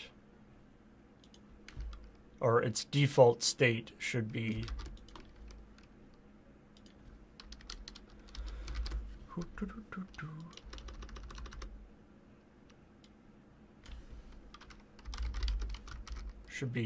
scale 0.0001.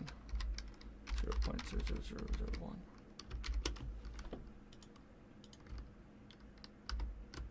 So that way, when it does this, yeah, perfect.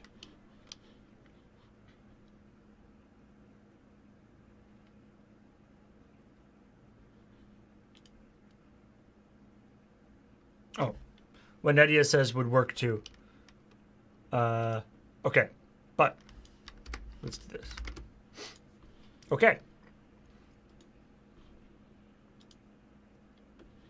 I'm digging this. It's mat time. Meanwhile, in the frog cave. And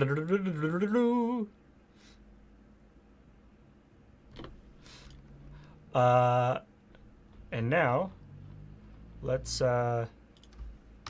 comment this and uncomment there.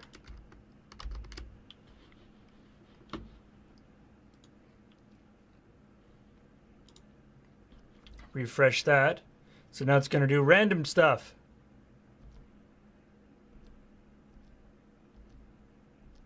Or always fade.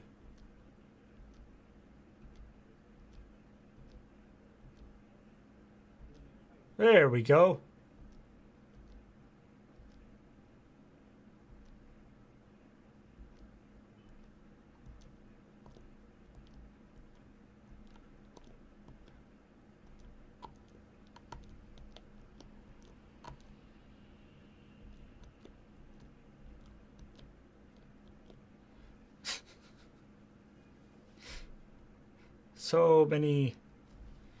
So many different weird things happening.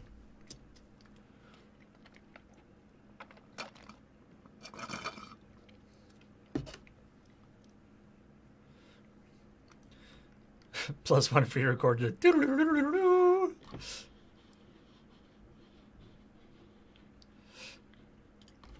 Okay.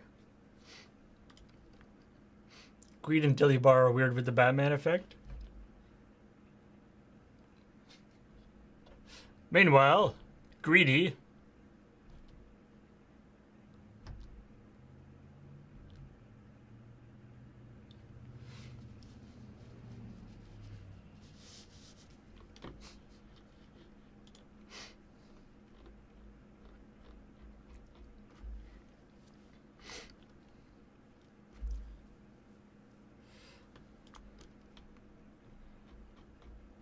I mean, we could do the playing the sound.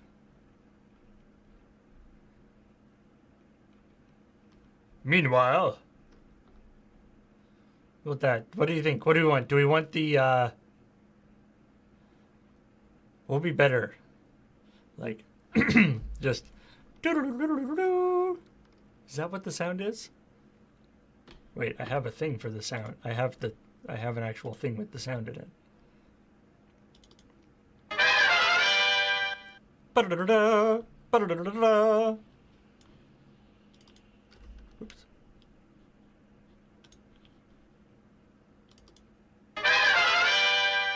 Da-da-da-da-da.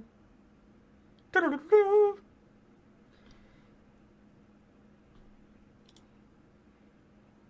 Meanwhile, da-da-da-da-da. Nah, maybe not.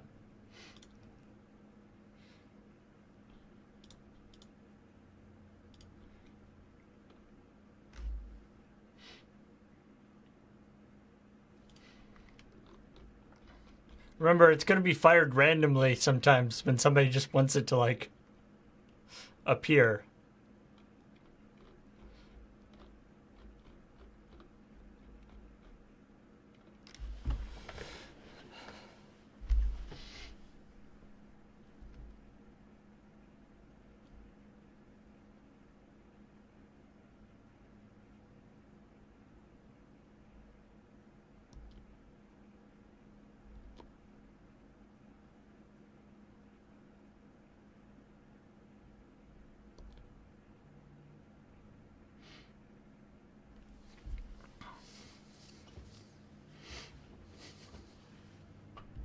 Also, I could just have that play whenever anyone pushes any emote button. That would be fun, wouldn't it? No. So the one other thing I was thinking about in terms of making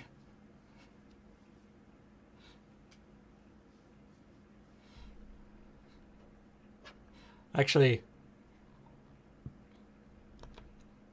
judge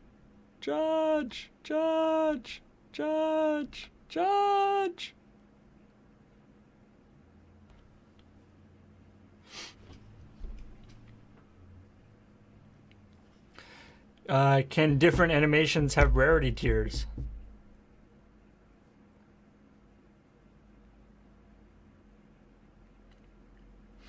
They certainly could.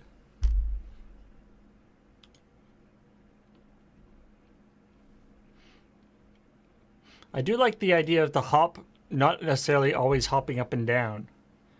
Sometimes hopping over to the sides, which would be pretty easy to do. All we have to do is right now, all we're changing is the, we're just setting the top location. So if we do another, like if we put this, if we make it another another left position as well.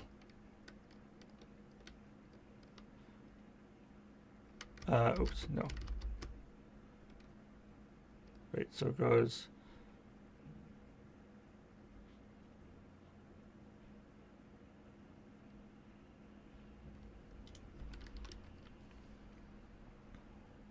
I mean, making it like a nice smooth thing could be tricky.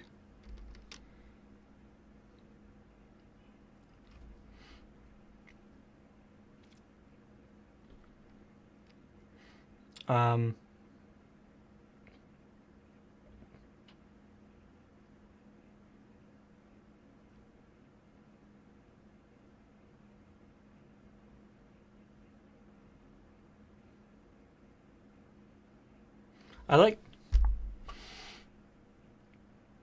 Yeah, we need to go from left to right. So we need to make sure it keeps going in the same direction. Intriguing.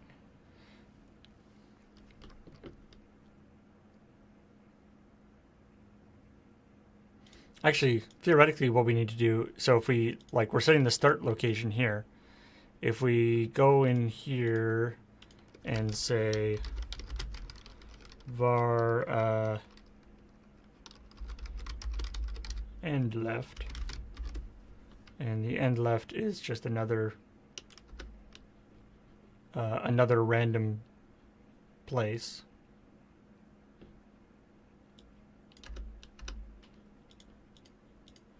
Then we want to, when we do the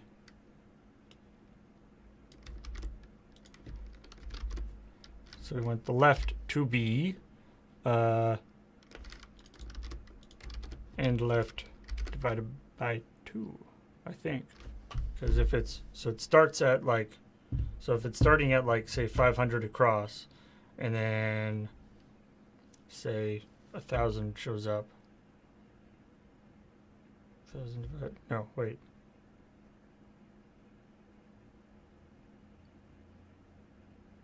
We need to have the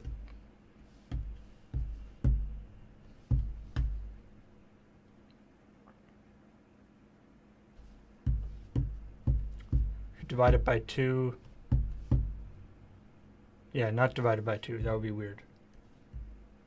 We need to divide the difference between its location and the other look.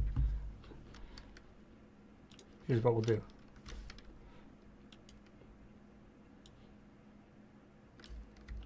Here's what we'll do. Wait, just end left is fine? No, because then if we do, because then it will go to the place and then drop.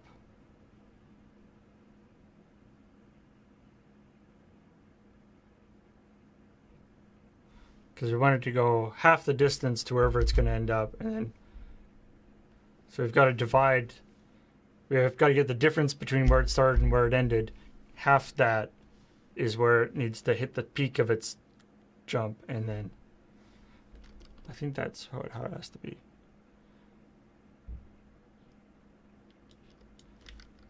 So we'll go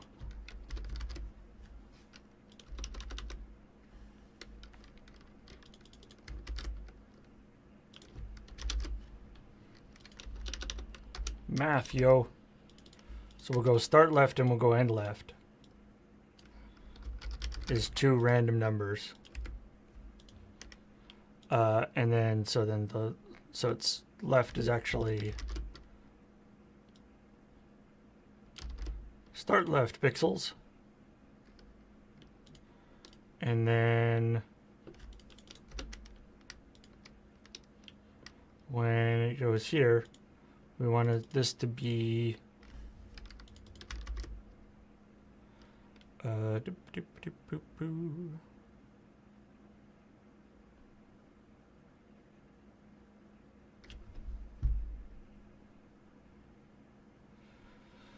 was Zelda left plus right my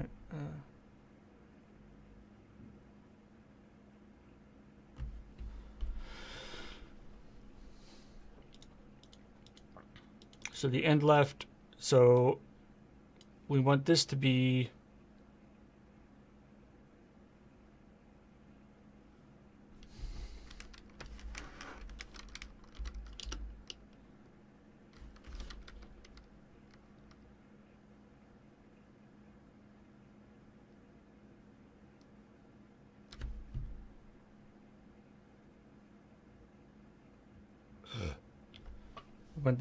the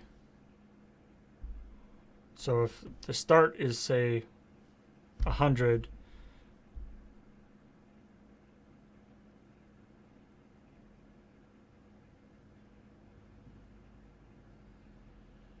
if the start is say 100 and the end is say 500, then we want to add half of the end to there.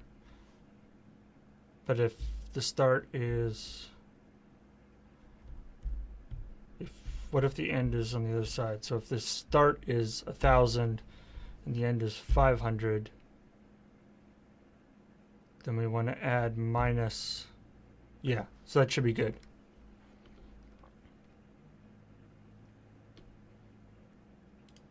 So we're going to say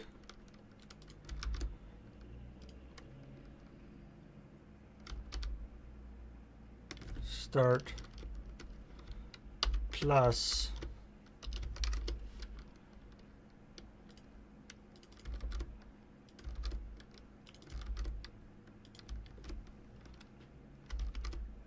start minus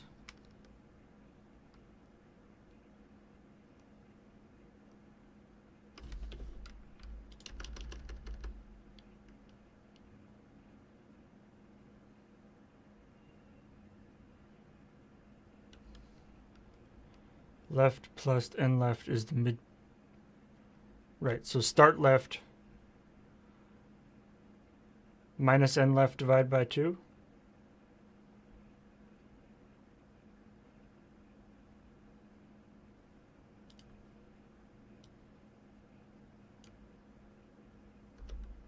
Right, so we go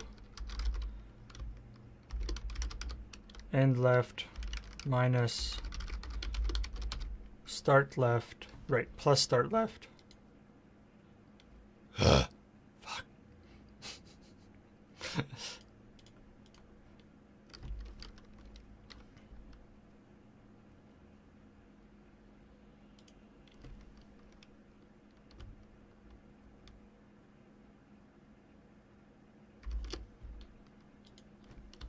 And the whole thing divided by 2? Is that what we're doing here?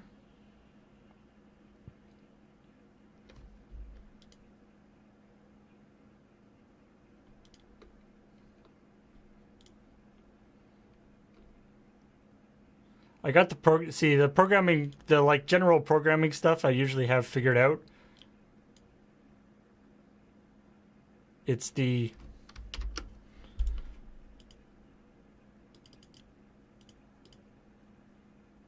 What if end left is less than... What if I wanted to go backwards, though?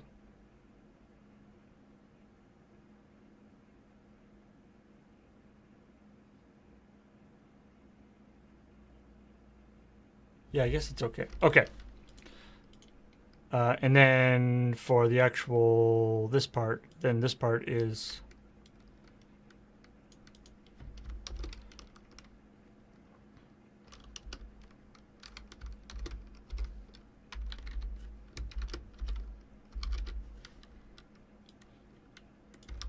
And then this is the easy one. This is just end left. Okay.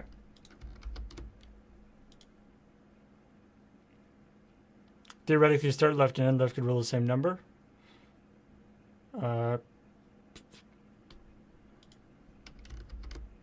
Yeah. So if end left and start left are both the same number, so if like they're both 100, then it'll be 200 divided by... I don't know if this is actually what I want. Let's see what happens. Let's do a quick... Force this to 0 so we can see it go.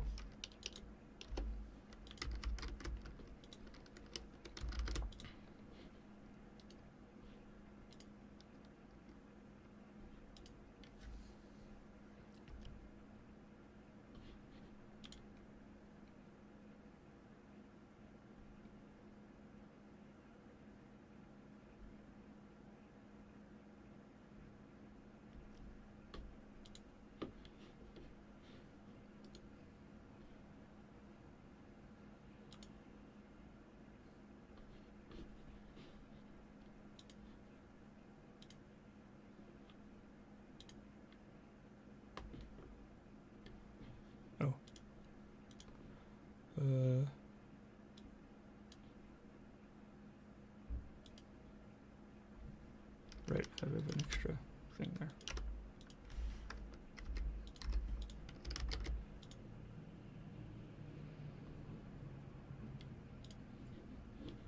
Okay.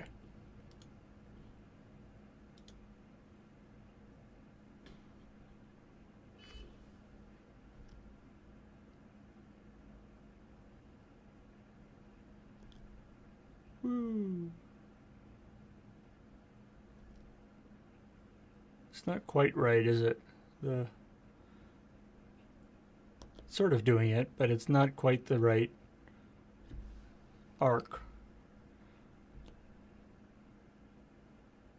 Theoretically, it's the horizontal. Its vertical movement should be doing the linear its horizontal movement should be linear, whereas its vertical movement is the one that has the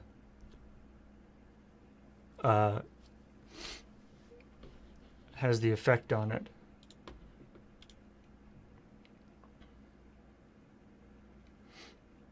I think I can actually do that. So, because right now I have transition all doing the cubic Bezier, blah, blah, blah, blah. I should be able to say transition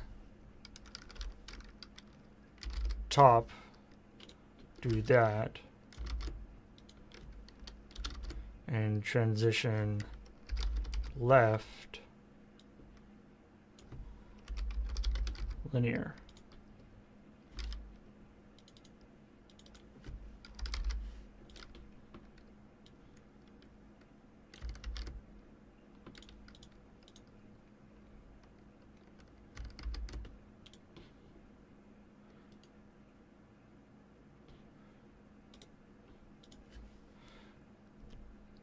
Whoops. That's cool.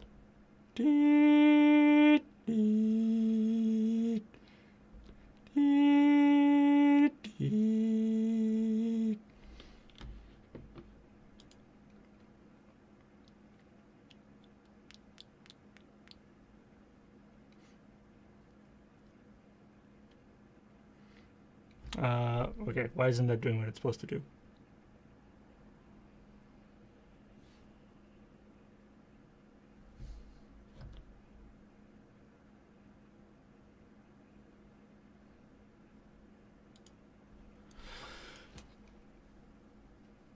So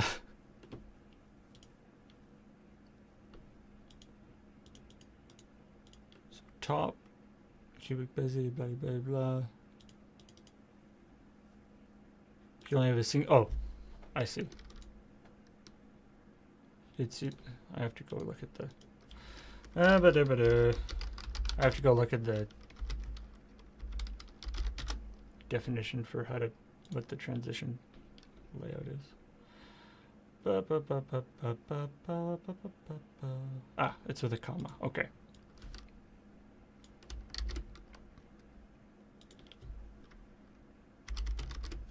There we go.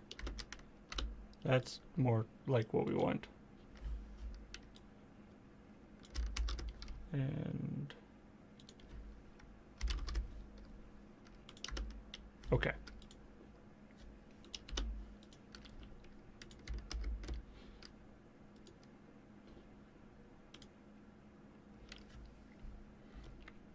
Boink. I think that's working. You just happen to have two things close together. Hop. Yeah, there we go.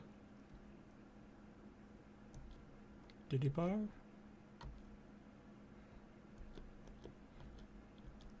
Oh, I like that. Whee!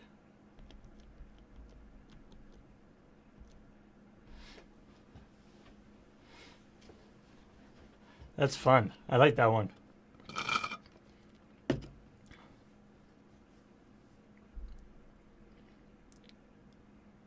Minus 500 to window width so that it can be kind of off and then on.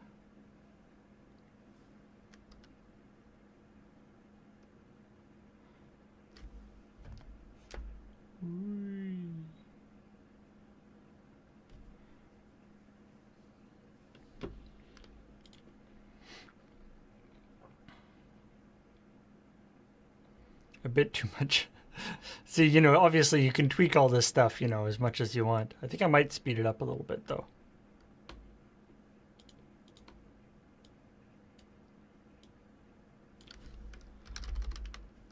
Let's make it...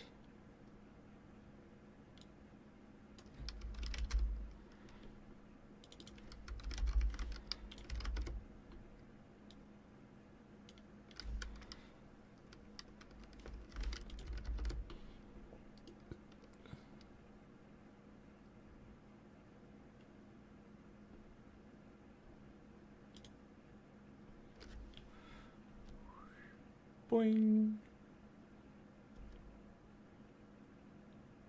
Yeah, the down. The curve for going down is not right, is it? Boing. Boing. Scale the size as they approach the hang point. I mean, there's all sorts of things you can do, right? You can get all kinds of fancy.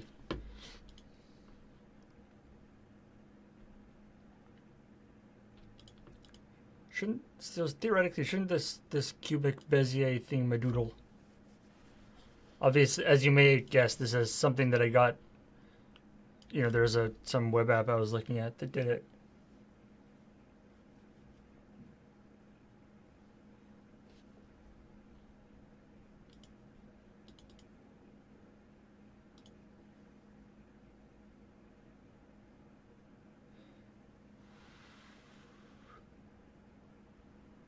Oh, right.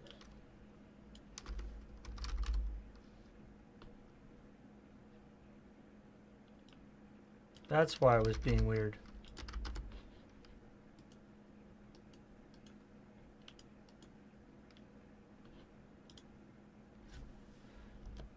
Boing. That's better. Boing.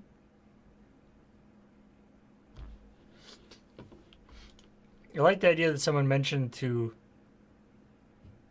to have end left have start with start left plus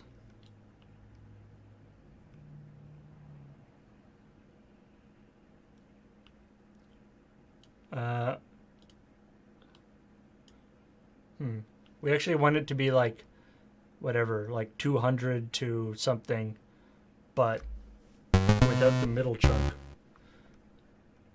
Lethal Rose, thank you for subscribing for 6 months, saying a series of emotes that are hearts. Also heart. Vertical acceleration is higher on the way down than it is on the way up. It's entirely possible. Like I said, this cubic Bezier curve here was generated by some, I forget, some web app or something that generated it.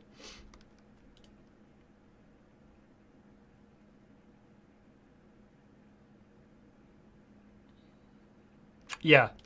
Dravorex, you're right. That's true. I could say I get random. My random int function doesn't have ABS in it, right? Yeah, okay, good. So yeah, we could say start, so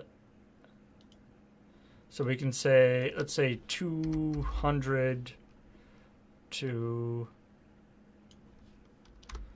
so it's minimum 200, maximum say 1,000. And then we can multiply it by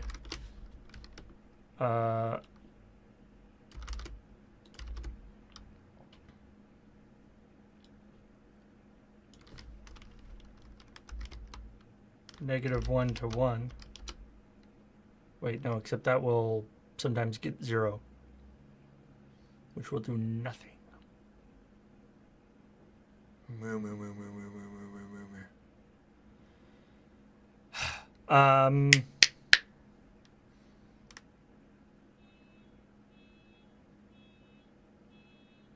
Yeah, we need -1, or we need a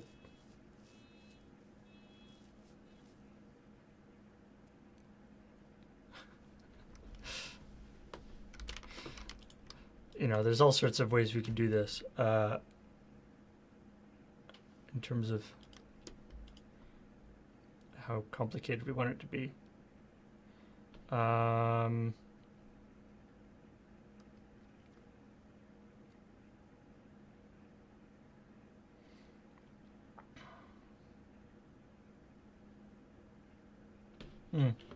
That's a good way to do it, the exact same.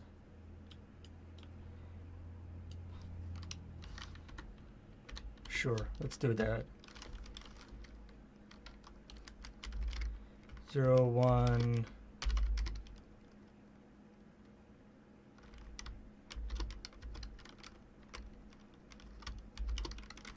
Get our fancy dancy ternary operator going on.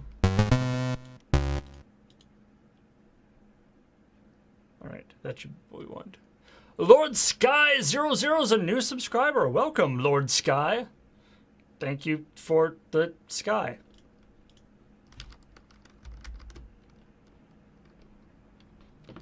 See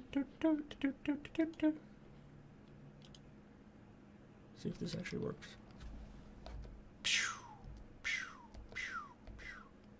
Now he sometimes goes off screen too, which I kind of like. Bye. Bye.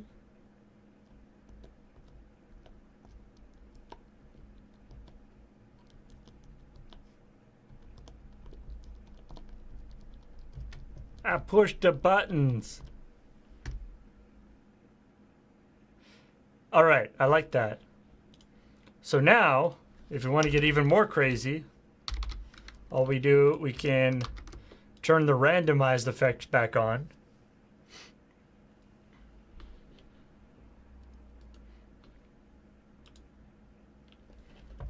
And now it's gonna do all sorts of weird things.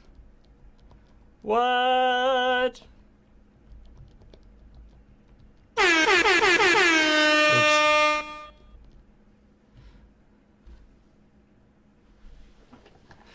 It's crazy.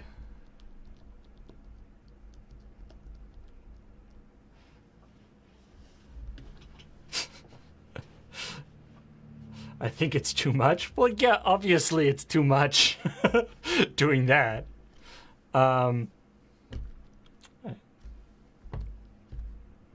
Someone's like, hey, something cool just happened. Boink. Or he goes, something cool just happened. Boop. Or something cool just happened. Boop. I'm so lucky.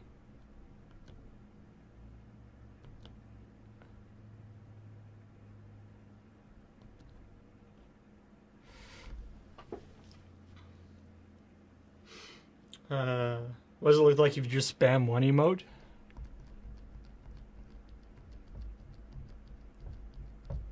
That's what it looks like. What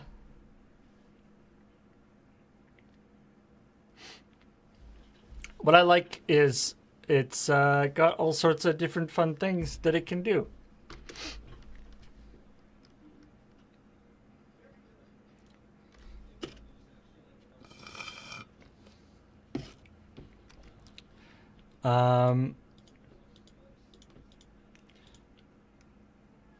You wait it so the arc happens 70. Yep. I mean, so to wait it,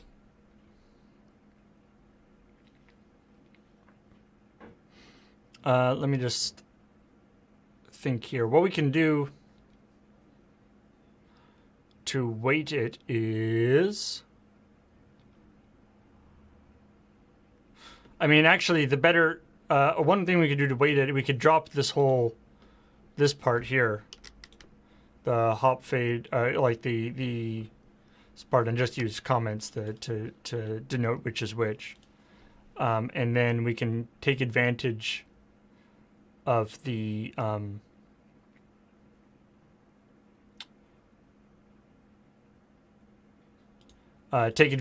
way case statements fall through. So we could have like case 1, 2, 3, 4, 5 do this, case blah blah blah blah do this.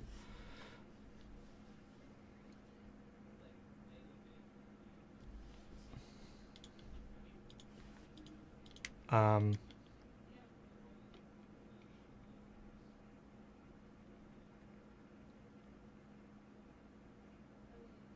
don't know if that's the best way of doing it.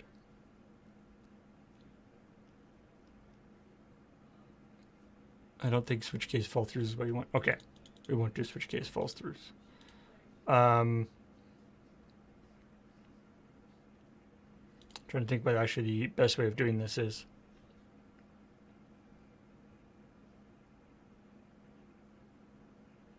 I mean, we could, yeah, I mean, you could just have like a whole bunch of hops. I guess that would be the simple way of doing it.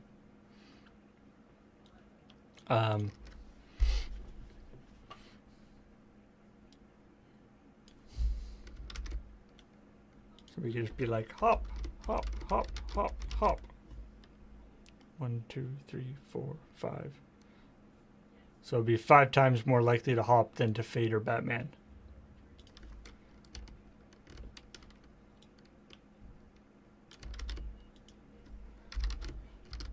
Do the hop, do the fade, do the Batman.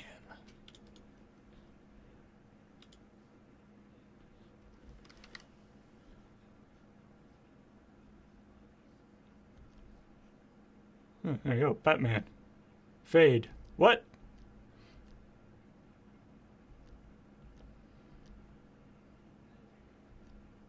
I don't know if this is working. Just a sec.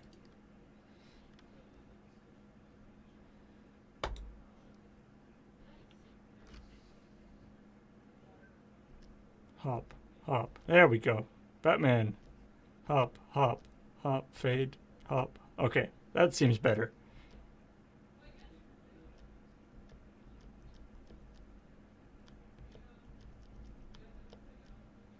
I have to say, actually, I'm fairly impressed with XSplit's, I guess, a combination of XSplit's rendering and Chrome and various other optimizations and stuff that, you know, I can have all this stuff happening, and I'm actually getting pretty good frame rates, which is yay for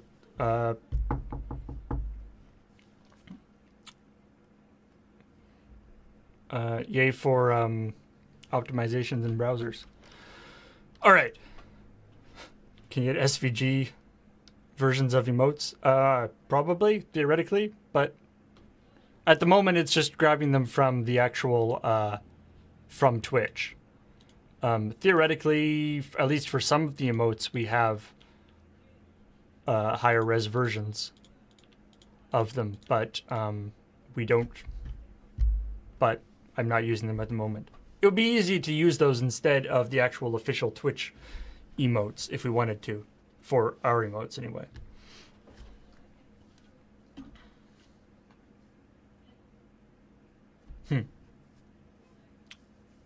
Yeah. Narani L, that is definitely a thing that we could do for the weighted effects. Anyway, let's we don't need to mess around with that too much right now.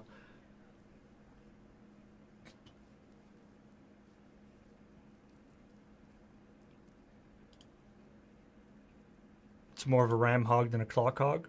Well, I'm thinking more of it's more the rendering of the different animation stuff.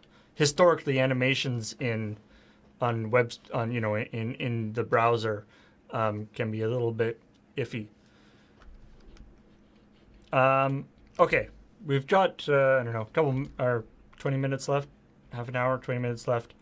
The one other effect I wanted to maybe experiment with was like a thing, I kind of just like flying across the screen. Although I did like I'm glad we did Batman.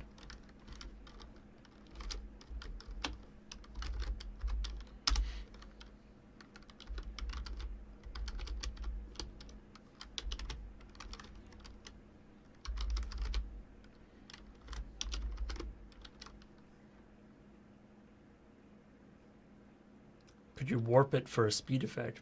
Maybe, probably. Yeah, I'm thinking a straight line. So I'm thinking what we do is this time we want it to start off at a random spot, but a random spot that's off the edges on the top and bottom. Or peek in from the side effect. That could be kind of fun too, actually. A peek in from the side. So that would be like a random height. Choose left or right, and then a random height, and then have it just kind of tilt in. Derp. Derp.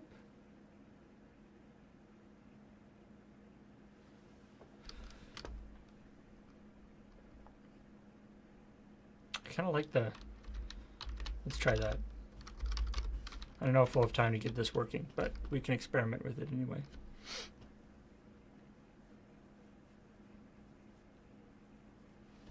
So for this, what we want is it's going to be, so we want a random height and a random side. Choose left or right. If left, I don't know if we even need to rotate it. Or rotate, you mean, yeah. All right, peak. Good point. Although an effect that turns it into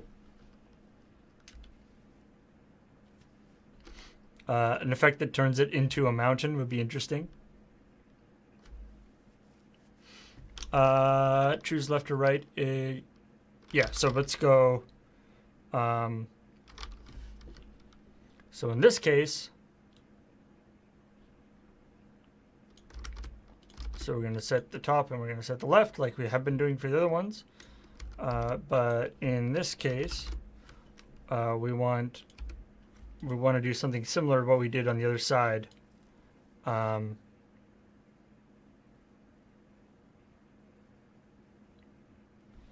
So we probably actually want to have this like var side.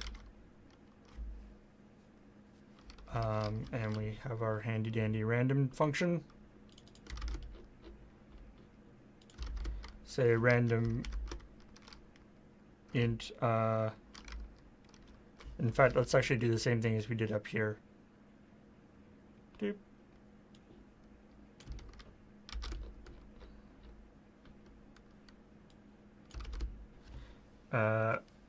So side will be either 1 or -1, depending what side we want, and that way we can multiply it by stuff.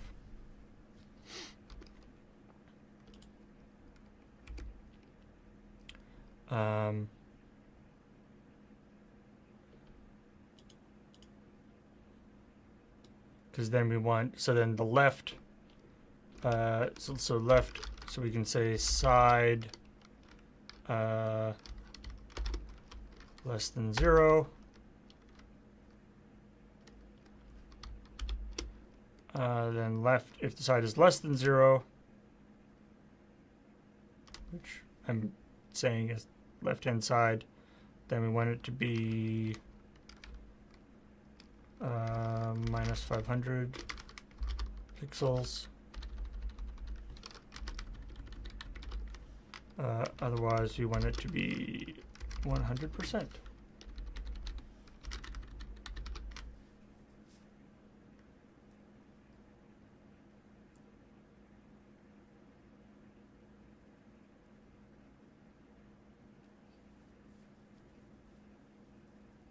I guess actually you don't need the equals 1, do you?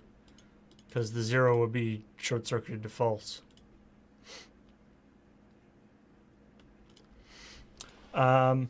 Can't believe I haven't seen this channel before. Welcome to you who have not seen this channel before. This is not actually a normal programming channel, but sometimes I do this.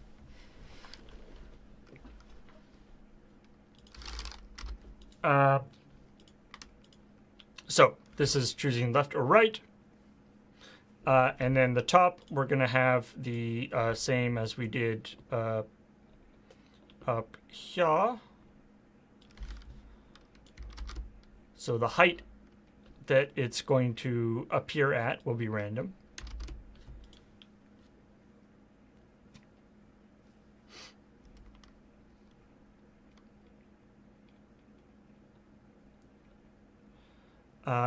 And then we are going to have it do the little tip.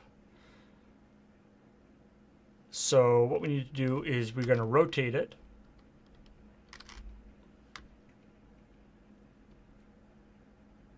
So let me just think here. So this is going to be, we probably want to make another one of these. We'll say like tip left and right. I don't need this WebKit here, do I? Just add keyframes.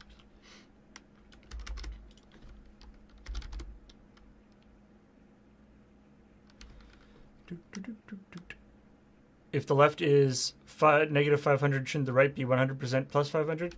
It's the trick is that the point that it's doing here is the left-hand side of the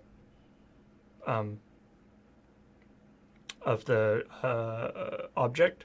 So the left-hand side, if the left-hand side is at 100%, that's off that side. And if the left-hand side is at 0 minus 500, it's off the other side.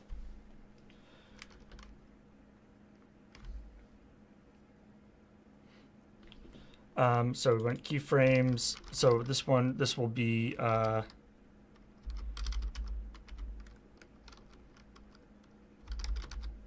so we have we'll have peak left and peak right.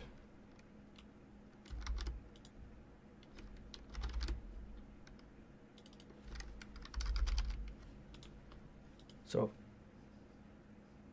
wait, we have to have to figure out the definitions here, or how we're gonna actually.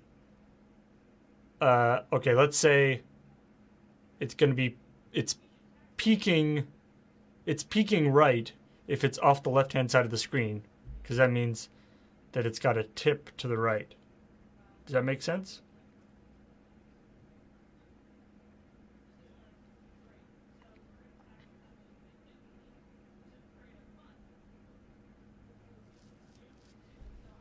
So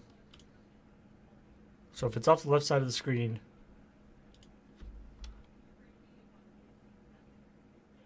if there's a way to rotate around a point not the center, that'd be great. There is. Why not peak from top and bottom? That could also be a thing.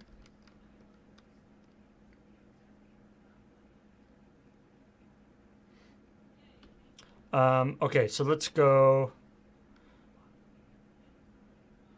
Let's do this same deal.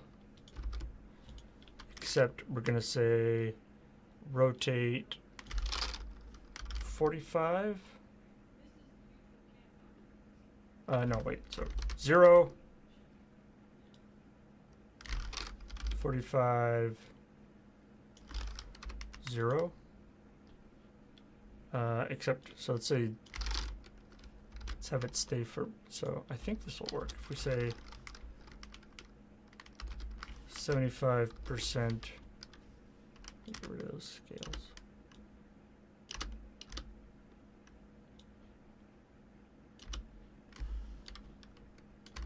So if we say 25 and 75 is the same, that means that it just won't move.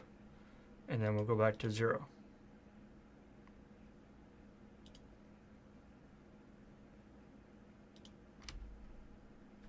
I think that makes sense. And then this will be negative and negative.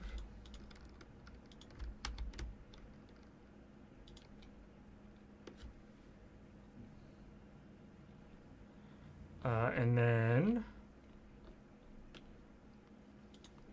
we set the transform origin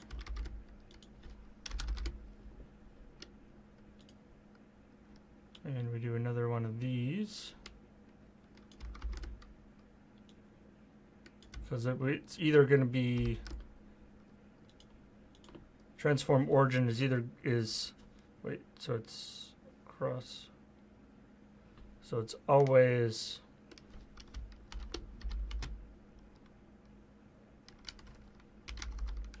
the bottom. But if it's, so we want it to be either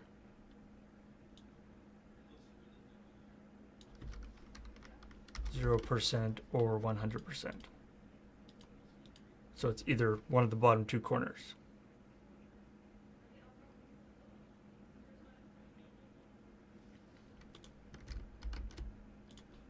Shouldn't go straight first and then tip. It should, because it sort of starts at 0, then goes to 45, stays at 45, then goes back to 0. I think that's right. And then we need to give it the animation-y thing from here. Oops.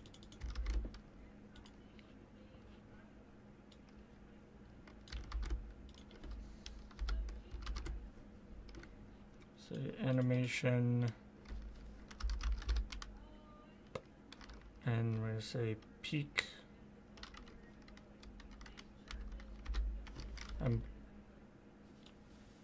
It's entirely possible that I'm going to have some side to side issues wrong.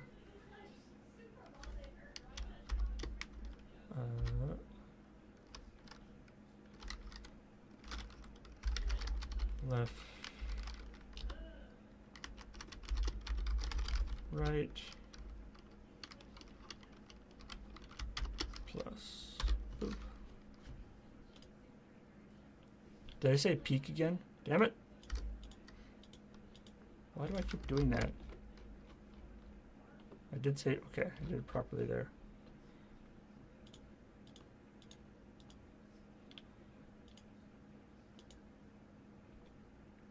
All right.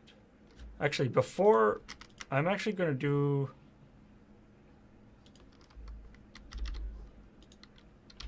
I'm going to comment those guys out and put this one back, put these in, just so I like, so he's going to start, at the moment, he's going to appear in the middle and do the peak, just so I can actually verify that it's working properly, because otherwise it'll be off the side.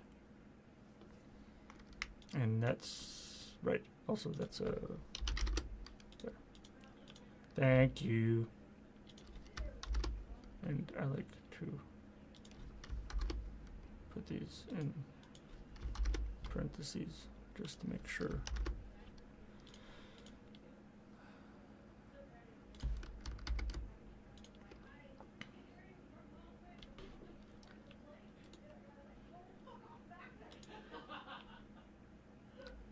Oh, wait, let's go.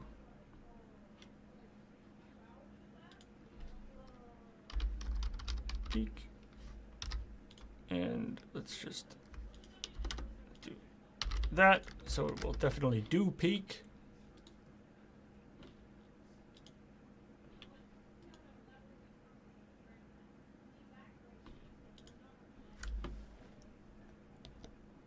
Hey, boop.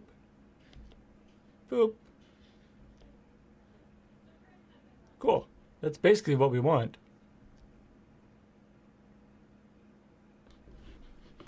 It's just we have to make sure that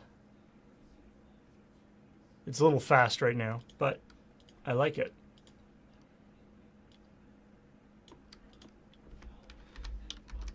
Let's take it down there.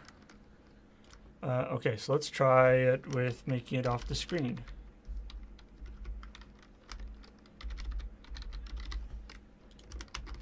There's a non-zero chance that I messed up my left and right, and we'll see.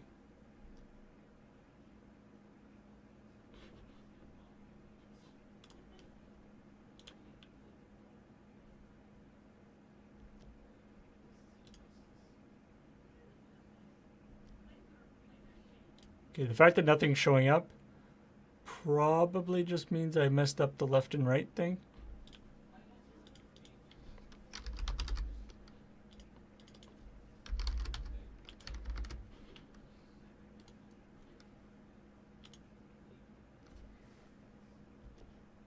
Nope, there we go. Boop. Also, he just disappears, which is wrong. And he's always on the one side. Okay, we have a few problems. Why does it just disappear now?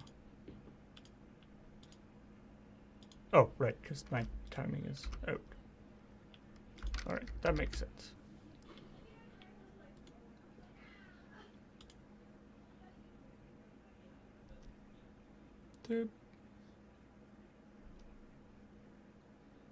The problem is that all the different emotes have different, like, center points, right?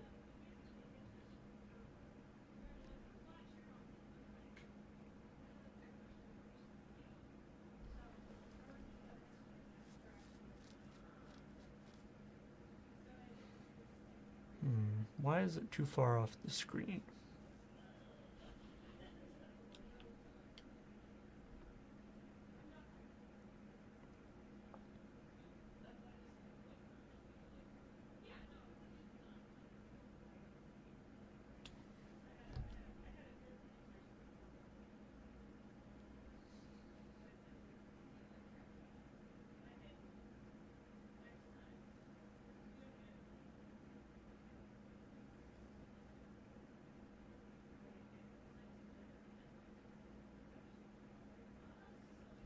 Is it?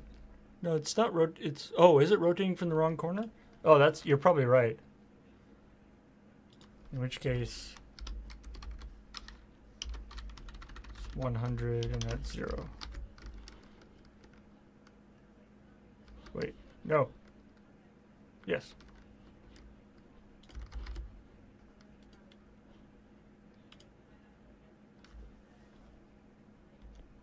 Ah, there we go. Spoop. Spoop. Spoop. Frump.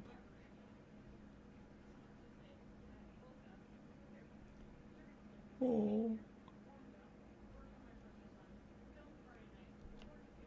Toasty.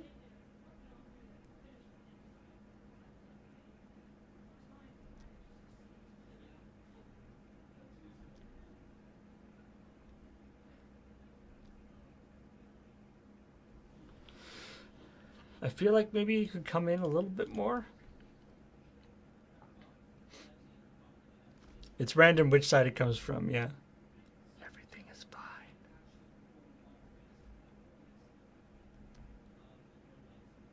Unfortunately, Matt's actual front face doesn't come into the shot.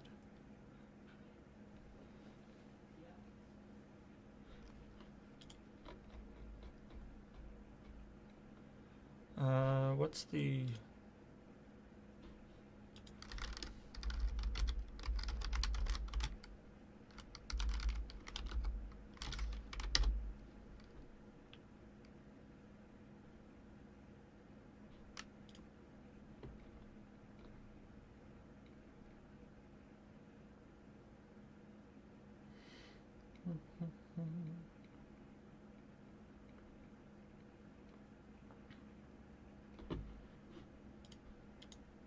Can I just... Yeah, I guess I can just...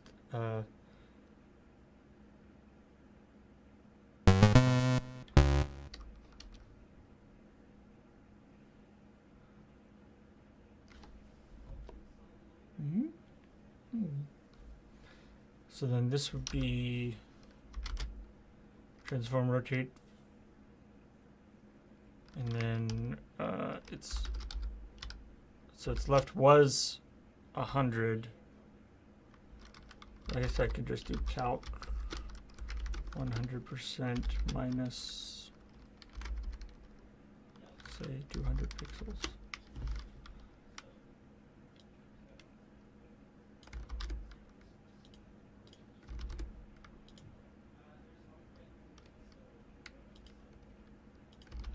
That should work, right? Yeah.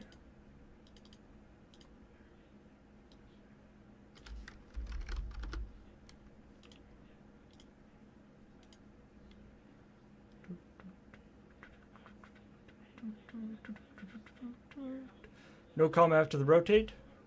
I believe there is actually a comma in this case, because these are actually two different CSS things, whereas this one is a transform function. This is a transform and then changing the left. It's stupid. But this actually is semicolon, you're right. It's not a comma.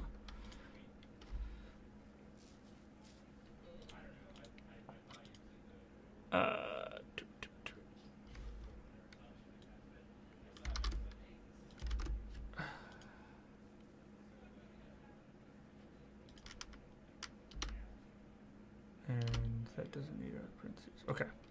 And then this one is left is negative 500, and then it's 250. Wait, no, 300. Do the same as the other one.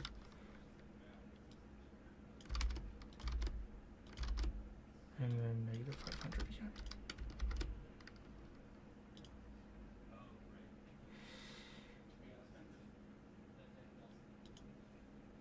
Line 50.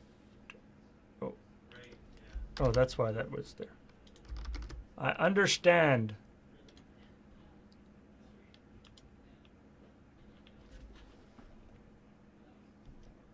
Whoop. There we go. Now they're a little more in shot. Whoop. Whoop. I don't want it to come in the other way. There we go. Eh. Hello. Hello. Hello. I mean, some of them work better than others. The ones that are kind of cut off aren't ideal. Ooh, I like that one. The muffins are still the best. Spoopy. Yeah, I think beige is probably the best. Toasty. Scoop.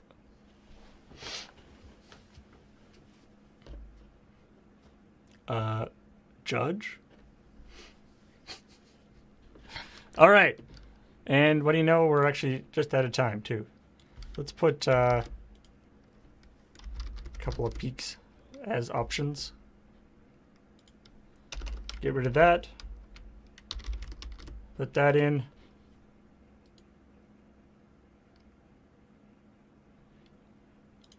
Refresh.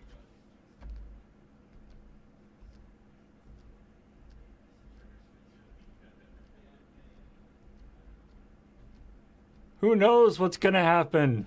It's crazy.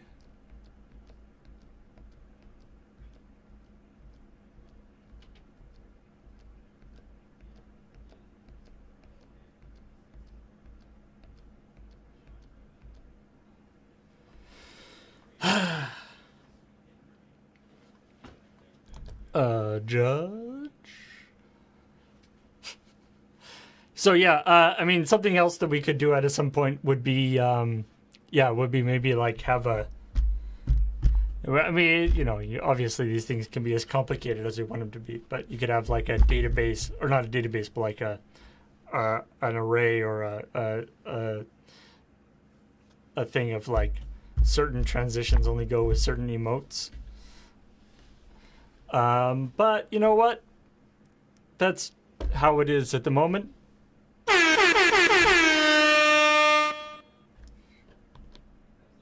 And I say everything's fine. And you know what? Maybe we just don't tell anybody else about how it's set up. So it'll be a fun surprise.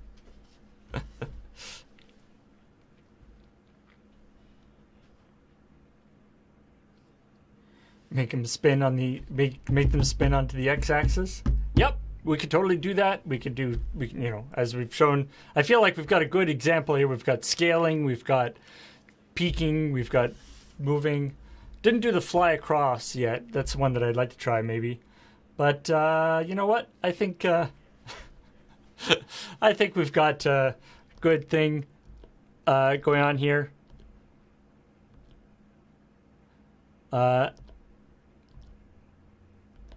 Definitely lots of fun, if not actually useful for anything.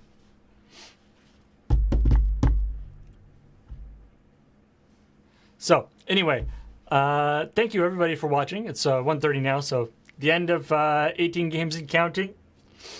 I felt we got pretty creative. I think that was fun.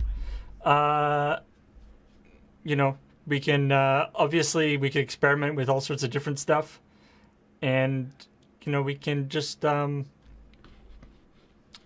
we can play around with stuff. I might add more effects as time goes on, or less effects, depending on you know, what we like, and more messing with things. Like I said, something that I really want to get going is some more in terms of actually, you know, in terms of actual like useful things to do with the Stream Deck, is getting it so that the control of XSplit is better.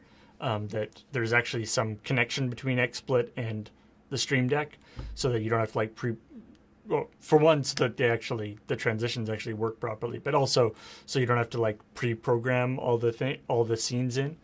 I've been experimenting with because the Stream Deck does, they are working on an API for it, which is quite neat, and quite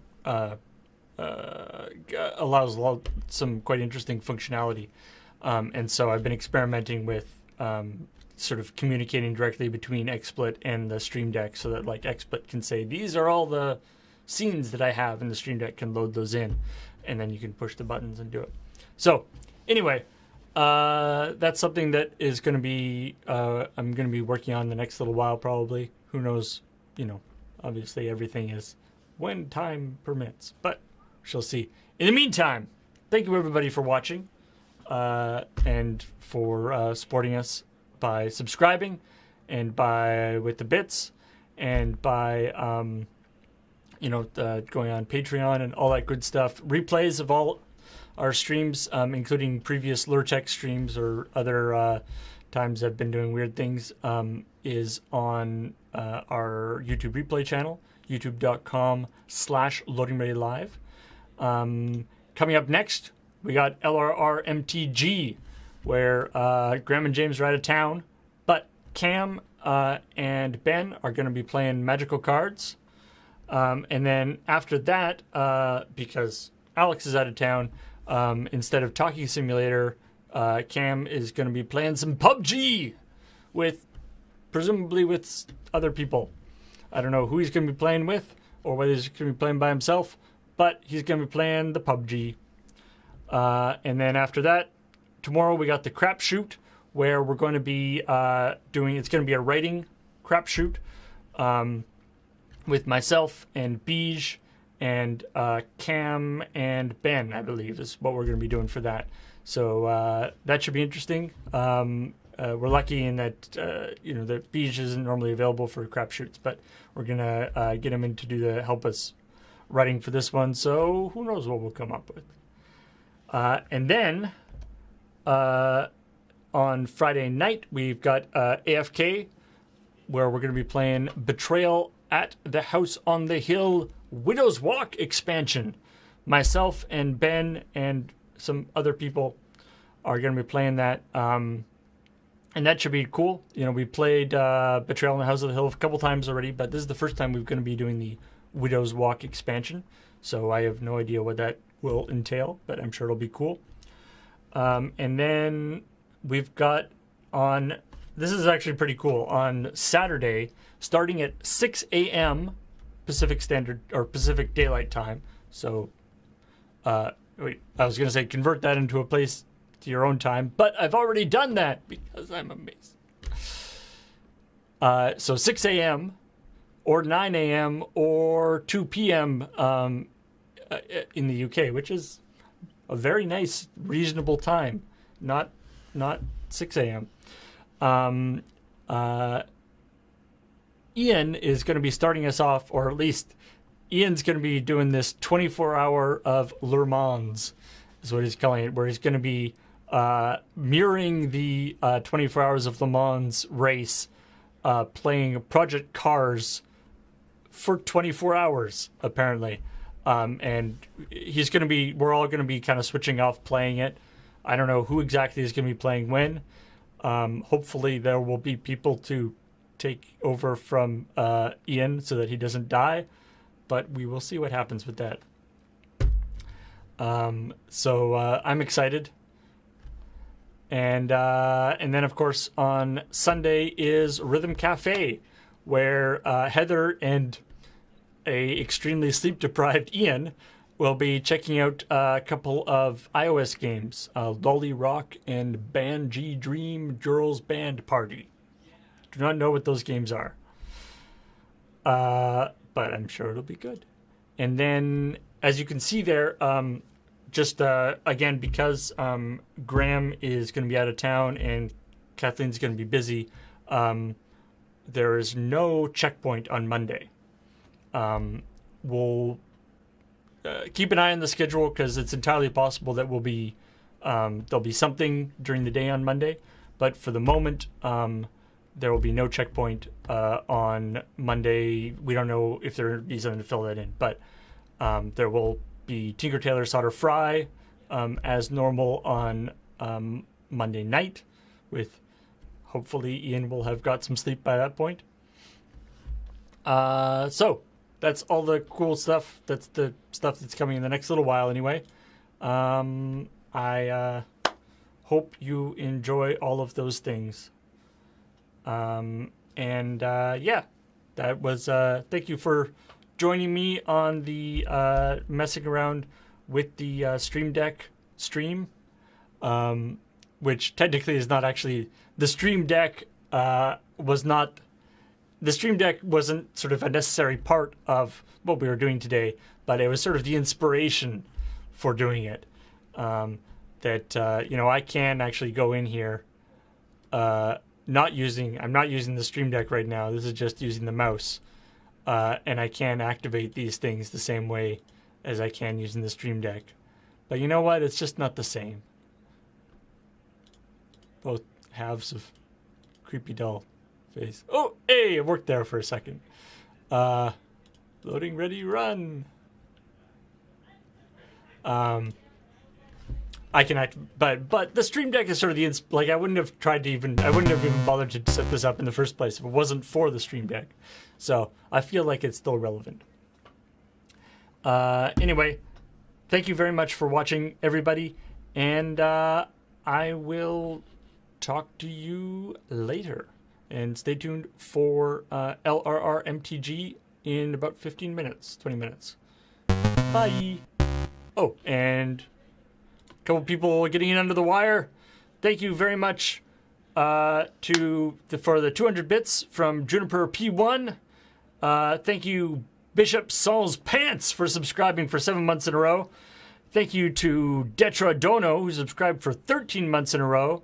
Thank you to Godeke for 35 months in a row. Was happily surprised to see creative programming on the stream. Thanks a lot. I do really like doing these kind of creative streams, or these kind of programming creative type thing. It's something that I, maybe at some point find a spot for. I don't know if it's necessitates like a weekly show or something like that, but it would be nice if there was some regular space for it. I know I've talked to Corey about doing something too, because of course she's not so much into like the JavaScript and XSplit type stuff, but into actual real programming, making games and things. So I don't know. We've talked about trying to set something up, but it's always tricky to sort of, one, find the spot that it works, and two, find the right type of projects. As you can, as you maybe saw from doing this, you have to be. We want to make sure that the project we're doing is interesting and kind of fun. Refactoring the back end system is important, but not necessarily that interesting to do on a stream because there's no actual stuff to see. So anyway, talk to you later. Bye.